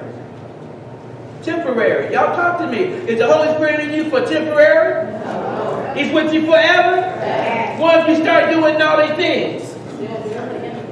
I've had people come and sit down to me. They still have the gifts. They still could speak in tongues, but they were totally backslidden. Because the gifts and callings are without repentance. The Holy Spirit was there, but they had to yield to Him and repent and come back. Because He said what? He's married to the backslider. And He will heal their backsliding. But they still got to repent and come back. That's right. Even the spirit of what? What is He called? Is He called the spirit of error? Even the spirit of truth. Are you looking at the same scripture? Even the Spirit of truth, whom the world cannot receive. Could the world receive Him? Because it seeth Him not. See, we see Him, we understand Him. Neither knoweth Him, we know Him. But ye know Him, for He dwelleth with you. Where is He at? He's the indwelling Holy Spirit. Everybody say indwelling Holy Spirit. Say He lives within us. The world can't receive Him. The world don't know Him. And shall be in you. So He's in us. And I will not leave you comfortless, verse 18, and I will come to you. So I love that. You can study all those scriptures on the Holy Spirit there. So tongues remind us of the Spirit's indwelling presence. Start speaking in tongues. Remember that you're filled with the Holy Spirit. Number 4, praying in tongues is praying in line with God's perfect will. Romans 8, 26 and 27, we already done that one. 5, praying in tongues stimulates faith. That's Jude 20.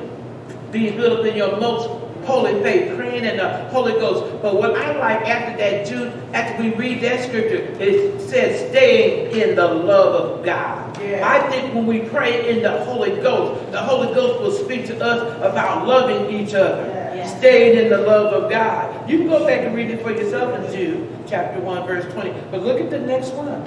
And it's really a powerful chapter, Jude. It's so wonderful. 6, speaking in tongues, a means of keeping free from worldly contamination. Well, what are you talking about? When you pray in the Holy Spirit, you know you're praying the mind of God. This is not your mind. This is God's mind. So it's very important that we pray in the Holy Spirit.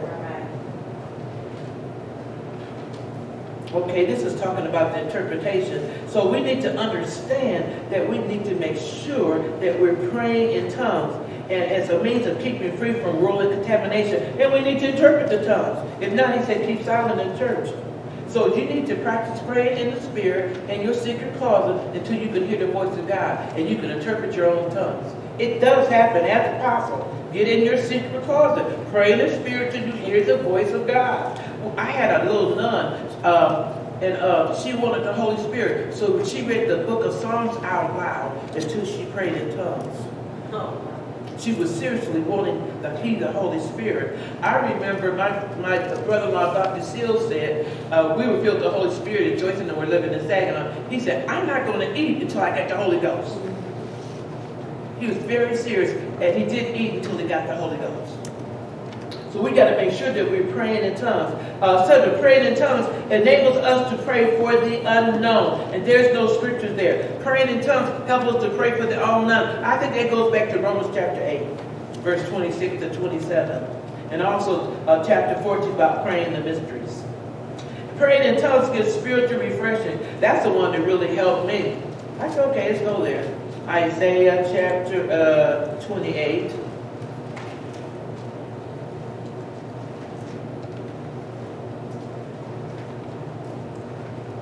Verse 11 to 12. Almost there.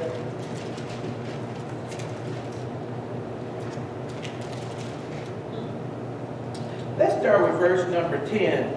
For precept must be upon precept, precept upon precept. How do we learn? Here a little, there a little, line to line. That's why you got to keep studying to show yourself approved. In the Old Testament, a lot of the word is concealed, but the New Testament is revealed. So you got to know the Old so you understand the New. And anything I find in the New Testament, I can find an Old Testament reference for it, or vice versa. So it says here, for precept must be upon precept, precept upon precept, line upon line, line upon line, here a little and there a little. Okay? Then it says, for with stammering lips and another tongues will he speak to his people. Stammering lips. Stammering lips and other tongues will he speak to his people. Well, you can say the children of Israel in Babylon, they couldn't understand their language. This is the first reference level. They were hearing other tongues. They were being punished for their disobedience, for their idolatry. So they were hearing stammering lips and another tongue. Will he speak to his people? I think they were getting convicted because of their disobedience. But there's also a spiritual ramification here. With stammering lips and other tongues, will he speak to his people? To whom he said, this is the rest wherewith ye may cause the weary to rest. Well, what do you get from praying in the Spirit? This is the rest wherewith you cause the weary to rest. Start praying in the Spirit, peace will come. The rest of God will come. You see that? And this is the refreshing, yet they would not hear. Well, they couldn't get blessed because they wouldn't pray in the Spirit. Those are a couple of Old Testament references. Praying in tongues gives spiritual refreshing, and then tongues for giving thanks. 1 Corinthians chapter 14.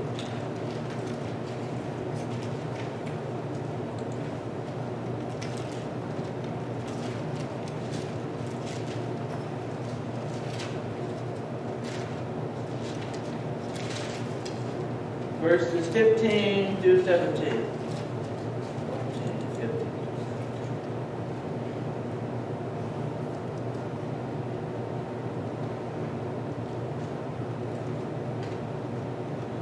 For if I pray in an unknown tongue, my spirit prayeth, but my understanding is unfruitful. So that is your spirit praying. What is it then? I will pray with the spirit.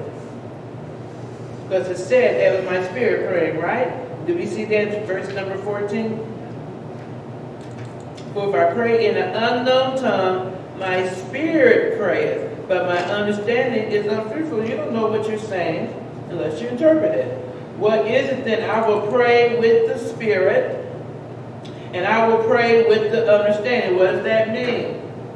You pray in your native language, right? It's the understanding. But if you pray in the spirit, it's an unknown tongue. You pray that God give you interpretation. I remember once one of our members came over, she wanted the Holy Spirit. So I said, well, you can hear the voice of God when you get done. So, no. I will pray with the spirit. Okay, I'm going to do that first. Amazing grace, how sweet the sound that saved a wretch like me. Shakati loto sikaloba toyo sikalo lati. I will seek his face no matter what you say. He'll save a wretch like me. You'll hear different words. Yes. You start with a maybe song you know, Mary had a little lamb, maybe something like that. And you just sing a song and then come back and sing it in tongues. Until you learn how to pray in the spirit and then pray with the understanding. I learned this at a Woman's Aglow. We was there and the lady said, oh, it's easy. And I said, well, it is. And she sang a song and then we all sang it back in tongues. Everybody had their own verse. It was very amazing to me. So I found out it's easier than what we think it is. All we need is the training. What is it then? I will pray in the spirit. Somebody say, I will. I will. I will. I will. Did you notice that? Who's praying? Oh, you pray in the spirit because you want to? Okay, I will pray. I will pray in the spirit. I will pray with the understanding. What you have to do is bind fear. They have torment. Because as Pastor Shuke say, the coconut is in the way. Shake that coconut. What is it then? I will pray with the spirit and I will pray with the understanding also. Then he said, I will sing with the spirit of prayer. And I will sing with the understanding also. You can do it. You got to practice. Don't get scared. It's easy. And then watch it says in verse 16. So we know that when we pray in the spirit, we can also be blessing God. Else when thou shalt bless with the spirit, how shall he that occupies the room of the unlearned say amen? At the giving of thanks, see, he understandeth not what thou sayest. Do you know when you pray in tongues, you could be singing you could be having a song, so you come back and the words you say could be like, praise the Lord, God said his mercy endure forever. But some of us don't recognize that as interpretation of tongues. It is. It said, what did it say here in verse 16? Else when thou shalt bless with the spirit, how shall he that occupies the room of the unlearned? These people don't understand. Say amen. They can't say amen because they don't understand what you're saying. So you have to interpret at the giving of thanks. See, we understand not what thou sayest. So you can give thanks. And we don't have time to go through those 3 scriptures. I'll go through them next time. Everybody had that handout? Okay. Let's take this one because I only got a few minutes left. Oh yeah, I knew that. I got 4 minutes left. Okay, somebody give this handout. This one, please keep, don't lose. If we don't have enough, we'll make some more. Okay, this is a composite handout. The supernatural gifts of the Spirit. All the gifts are there. The gifts of the Spirit convey the abilities of God to you. And you can learn to yield to the gifts to a greater degree in your life. It's called the Chrismata.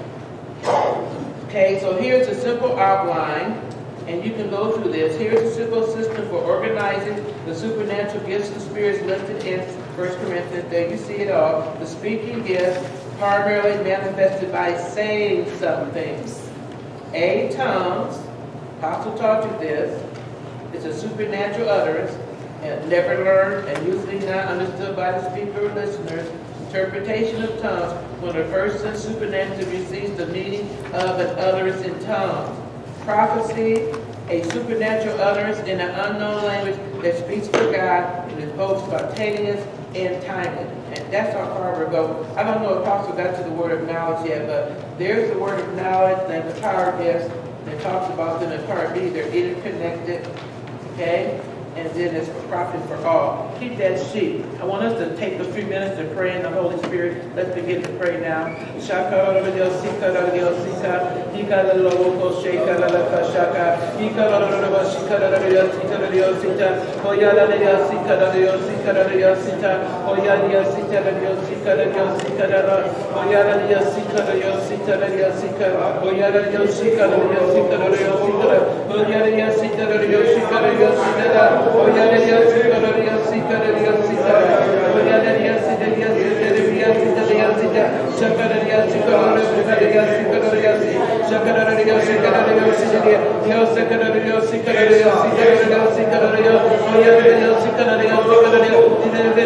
Ask the Lord to fill you with the Holy Spirit if you're not filled. Say, Lord, I want thee, the Holy Spirit, to be inside of me. God, you said if I ask you for a fish, you will give me a fish. It says in St. Luke chapter 11, hallelujah. If we being evil know how to give good gifts to our children, how much more shall your Heavenly Father give the Holy Spirit to them that ask Him? We thank you for the Holy Spirit, Lord. We thank you for the Spirit. Fill us with your Spirit, Lord. Fill us with your Spirit. Out of our bellies flows rivers of living water. Now, I want you to listen now. I want you to quiet down, get your paper and pencil out. And what do you see? Do you see a picture? Or are you hearing words? A seer sees pictures. A novel hears words. The different definitions of the different flows of He, the Holy Spirit. What do you see? What do you hear? Do you hear Scripture? Do you have an impression? Do you feel comfort? What do you see? What do you hear? Hallelujah. Thank you, Jesus. Hallelujah. Thank you, Lord. I have another sheet for people that not filled with the Holy Spirit, so you can practice that at home about being filled. There's another sheet I want to give out on that. Hallelujah, hallelujah. Okay, we got a couple of minutes. Did anybody hear anything? Raise your hand if you heard anything yet. Prophetess Mary, you heard. Prophet Sherry, you already heard. I want to go to Prophet Bobby heard. Anybody else hear from the Spirit outside of my ministers? Saw something or heard something? Or sensed something? Get up and say it real quickly. We don't have much time left. But what did you, yes, Harris? Well, just a song that I always sang. Come Holy Spirit, only you can make me grow, only you can make me whole. Wonderful. You write that down because He wants you to sing it, and He'll speak to you even more. Anybody else heard something? Did you hear something, Richard, or see something?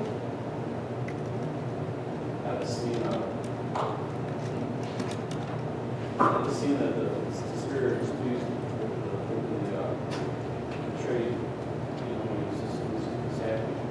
He's happy that we're trying to look forward to us. Trying to teach us how to do this. That is so So you felt that was an impression. Write that down. Say you're here. You're here. When you go home, you worship as much as you can. Play your CD and worship. Do you hear anything, Val? I get a taste in the mind. When I feel like a surge. I feel like a surge. I feel like the more I pray, the more powerful it becomes and Okay, so you feel kind of like an impression. Keep on praying in the Spirit. Even on the way home, keep on praying in the Spirit to yourself and see what the Spirit spoke. Did anybody else? Dave, you guys hear anything? I want you to work on this. Okay, give you this one. This is going to help you. We use this at the School of the Prophets. Melissa?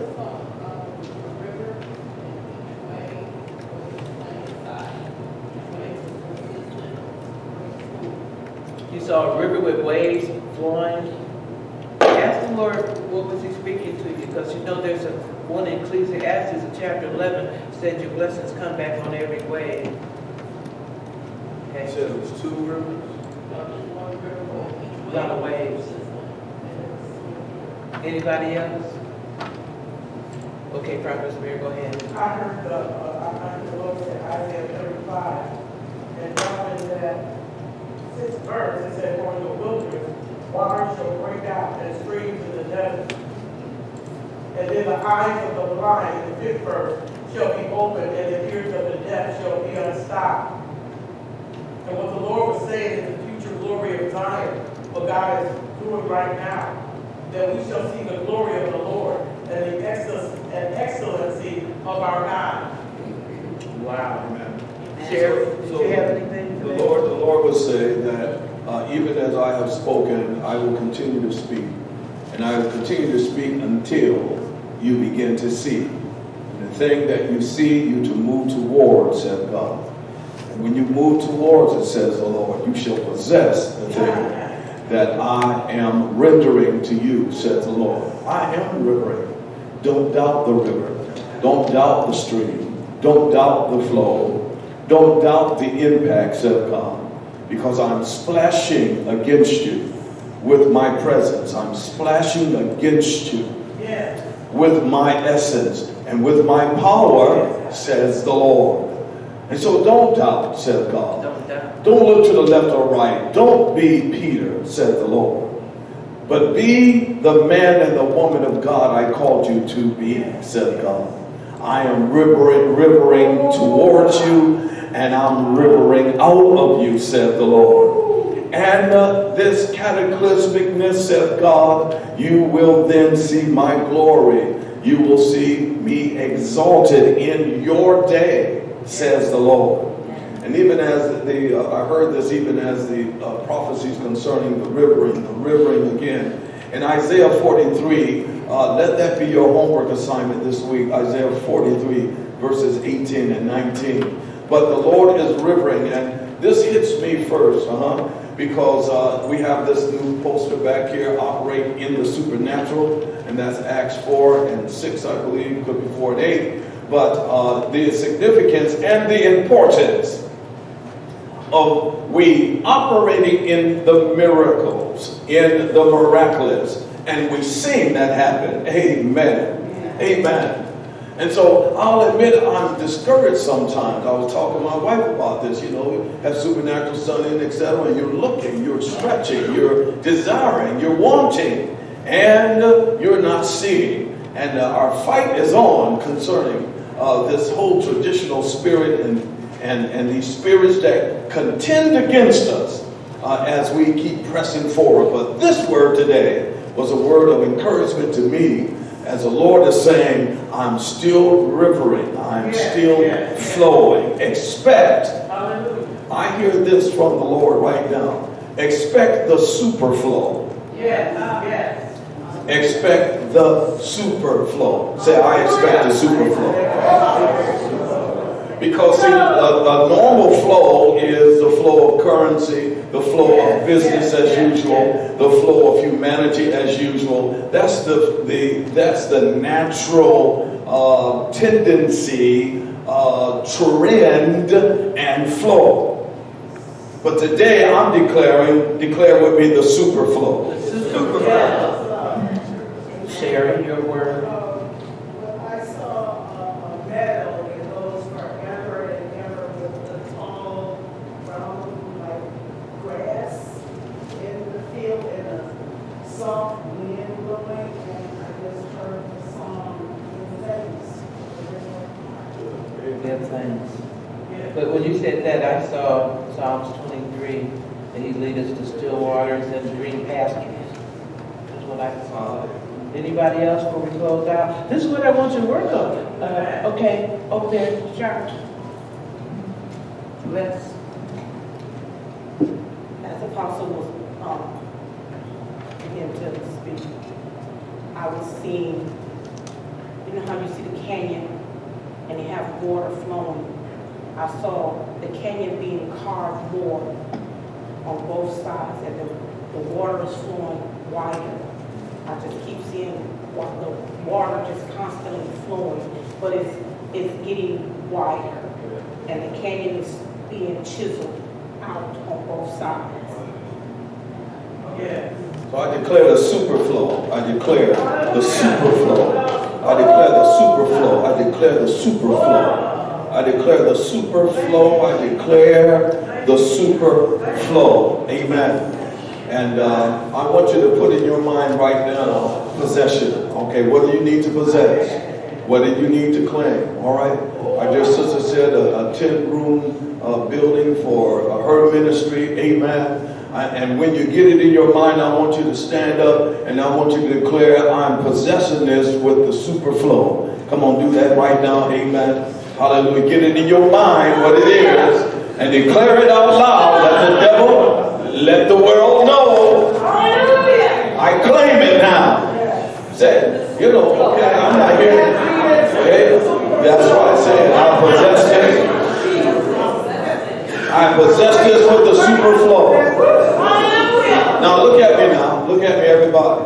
All right? Because I'm in the spirit. I know what I'm talking about. If you believe what you just said today, get ready to enter in. Get ready to enter in. Get ready to enter in. Get ready to receive right now. In the name of Jesus. Because I see you in the spirit doing this. You're shedding like a snake its outer skin.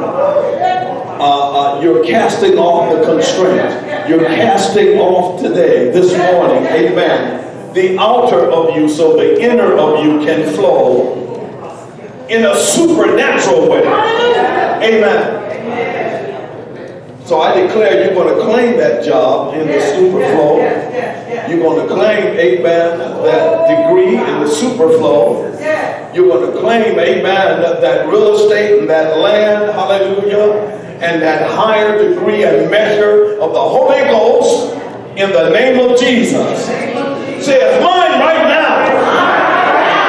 Because I claim it mine. Amen. You may be seated. Let me just say this quickly. Let me just say this as we're closing up. And I ask for everything be established by 2 or 3 witnesses. So they're going to witness what I sensed when I was sitting here earlier. But I should have brought this today. There's 2 things I'm going to say in closing. One is the stake. Amen. And if you sense this, I want you to go buy a steak at Lowe's or at Home Depot or one of those things. You know, those little yellow plastic steaks or something that you stake in the ground for tents and that kind of thing. And I want you to bring it to church. I want you to bring it to church next week. I want you to bring it. Amen. Because that stake is to lay claim on that which is yours. Amen. And we're going to do a prophetic act with that. Amen. All right? Now, you know, when you flow in the spirit, sometimes you don't remember things, so I want y'all to remind me. But I had that stake. When I saw that stake, I heard the Lord said, you need to be a stakeholder on that which I've called you to. And I want you to lay claim. And I'm doing it. I've been doing it, but that was a symbol that I saw in my closet. And I said, thank you, Lord. And so I'm passing that on to you now. Amen. I said amen. Amen. Hallelujah. Hallelujah. Somebody said enough is enough. This morning, even as I told you before of this witch that I saw in my dream and confronted, and it had to do with witchcraft, which is synonymous to divination, the spirit of divination, the spirit of Python, this Python spirit of constriction that wants to constrict the kingdom advancement, the kingdom flow, and etc. And thank God for the prayers as I went to Monroe, Michigan, and how God moved in a very powerful, free way, very free, amen, in ministering to those that came from Detroit to Monroe. There was a few in Monroe, but they came from Detroit.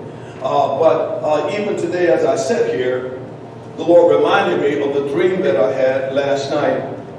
And I saw, amen, it was in our church. And not necessarily this is for, the dream was this person was in our church. And everybody moved up. And they were making accusations against us. Against the pastors, against apostles, against prophetess, and against the church. And she, and this is no one in the church, but she began to just spew out all of this, right? it was in a flash, it stopped. I began to pray to God, said, what is this that I was seeing? What is this that I was sensing? And so I'm just leaving it up to the Lord to reveal that. And you heard what prophet is saying. When you're in the spirit, you begin to get spiritual interpretations and understanding and wisdom from above. And I heard the spirit of a lying spirit. And this is not new, but God has brought it back again. I want you to understand from the inception of our ministry, soon as the Holy Ghost began to move, that devil began to rise up. Let me tell you something. Listen closely.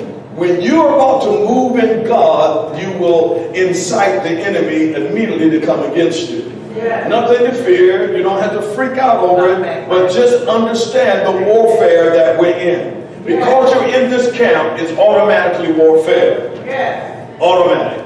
And so he reminded me it was a lying spirit. A lying spirit. Just sitting there just as bold and just began to. And so it just caused havoc in the church, and people were upset and etc. And we were at peace. I mean, I was like, okay, you're that big and bold to do that. All right then. All right, I came out of the dream. So we're confronting this lying spirit today. And every spirit that's lying against you. Let me give you a scripture in Isaiah 54:17. No weapon formed against you will prosper. And every tongue that rises against you in judgment, I shall condemn it. So that's what we're going to do today. Because we're the righteousness of the Lord. Amen. And the inheritance God has is for the righteous. God, I feel like jumping on that.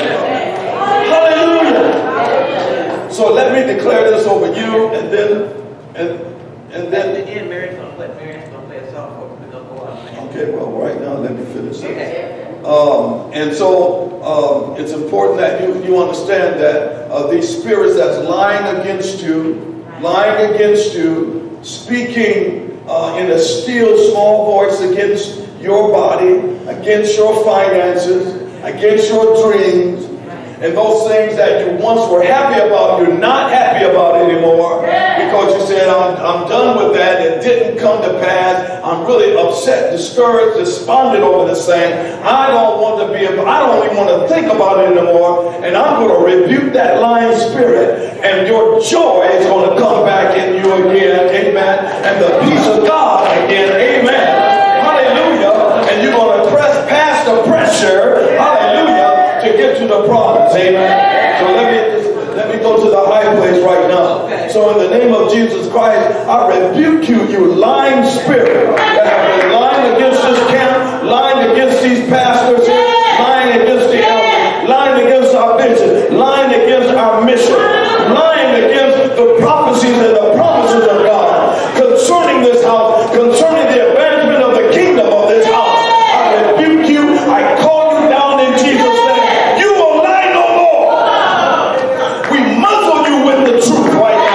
In the name of Jesus, for the Spirit is the Spirit of truth. And we declare the Spirit of truth over your life to dispel you now in the name of Jesus Christ. And the Lord told me to get a couple of witnesses. So we decree and declare that you lying spirit, we come against you with the word of God. For the word of God shall silence you. The word of God is a two-edged sword. We cut your head, you lying spirit. You shall not prosper. For everything that you say shall be condemned. We agree with the man and woman of God. We agree with the mission of this ministry. This ministry shall operate with signs and miracles. It shall go in the power of the Holy Ghost. It shall be a world-changing ministry. You lying spirit, you will not win, but we win with the Lord Jesus Christ.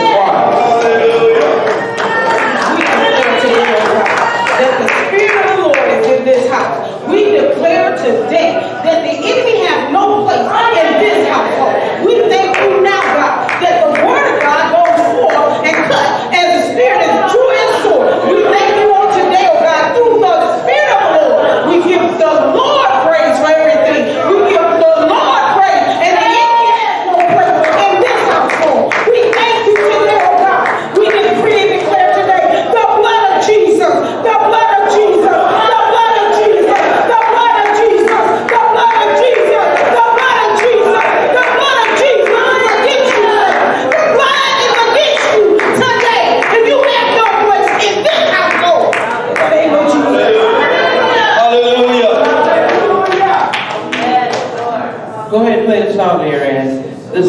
for joy. And Pastor Denora told her, play that song we play on Wednesdays, Joy. The word's going to come on the screen, hopefully.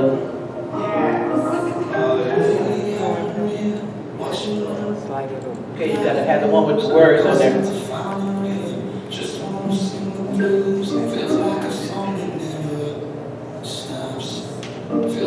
You got to bring it up a little bit louder. Gotta get that fire back in the bone. Put it up, turns into stone. Gotta keep promising me home. I'll shout it and count to three.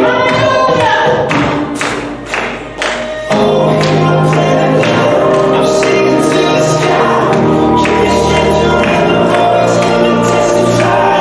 I'm praying tonight, 'cause this is do or die. The time is coming, choose joy.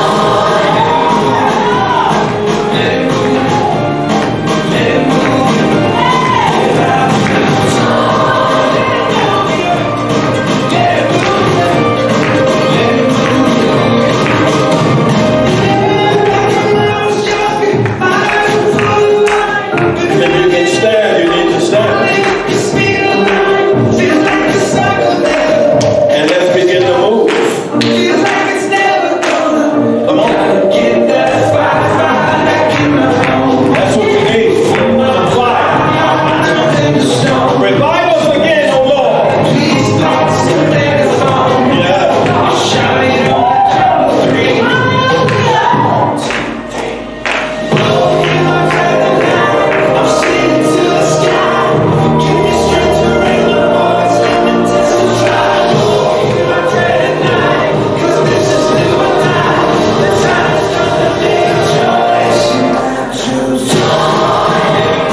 real quick. If anybody who's not a member want to be a member here, you can come forward and raise your hand. If you're not a member here, you want to be joined to this house. If you don't know Jesus as your Lord and Savior, you're not a born again believer and you want to have the joy that we're shouting about, this is your opportunity to come forward as well.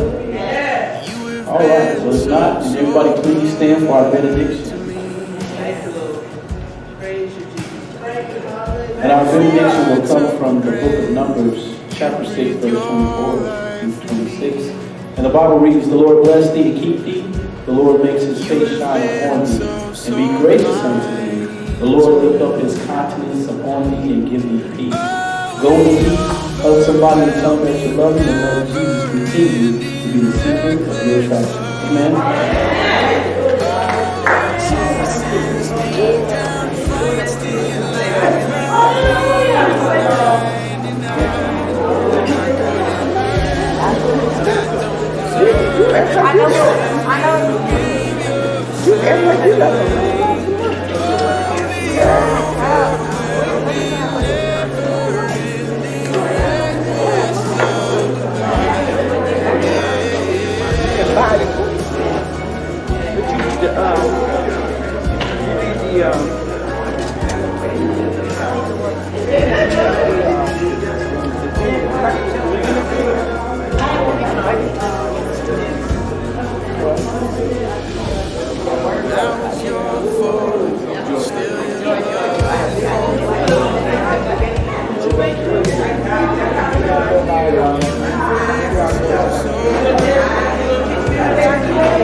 Brother Keith, that is the communion cup.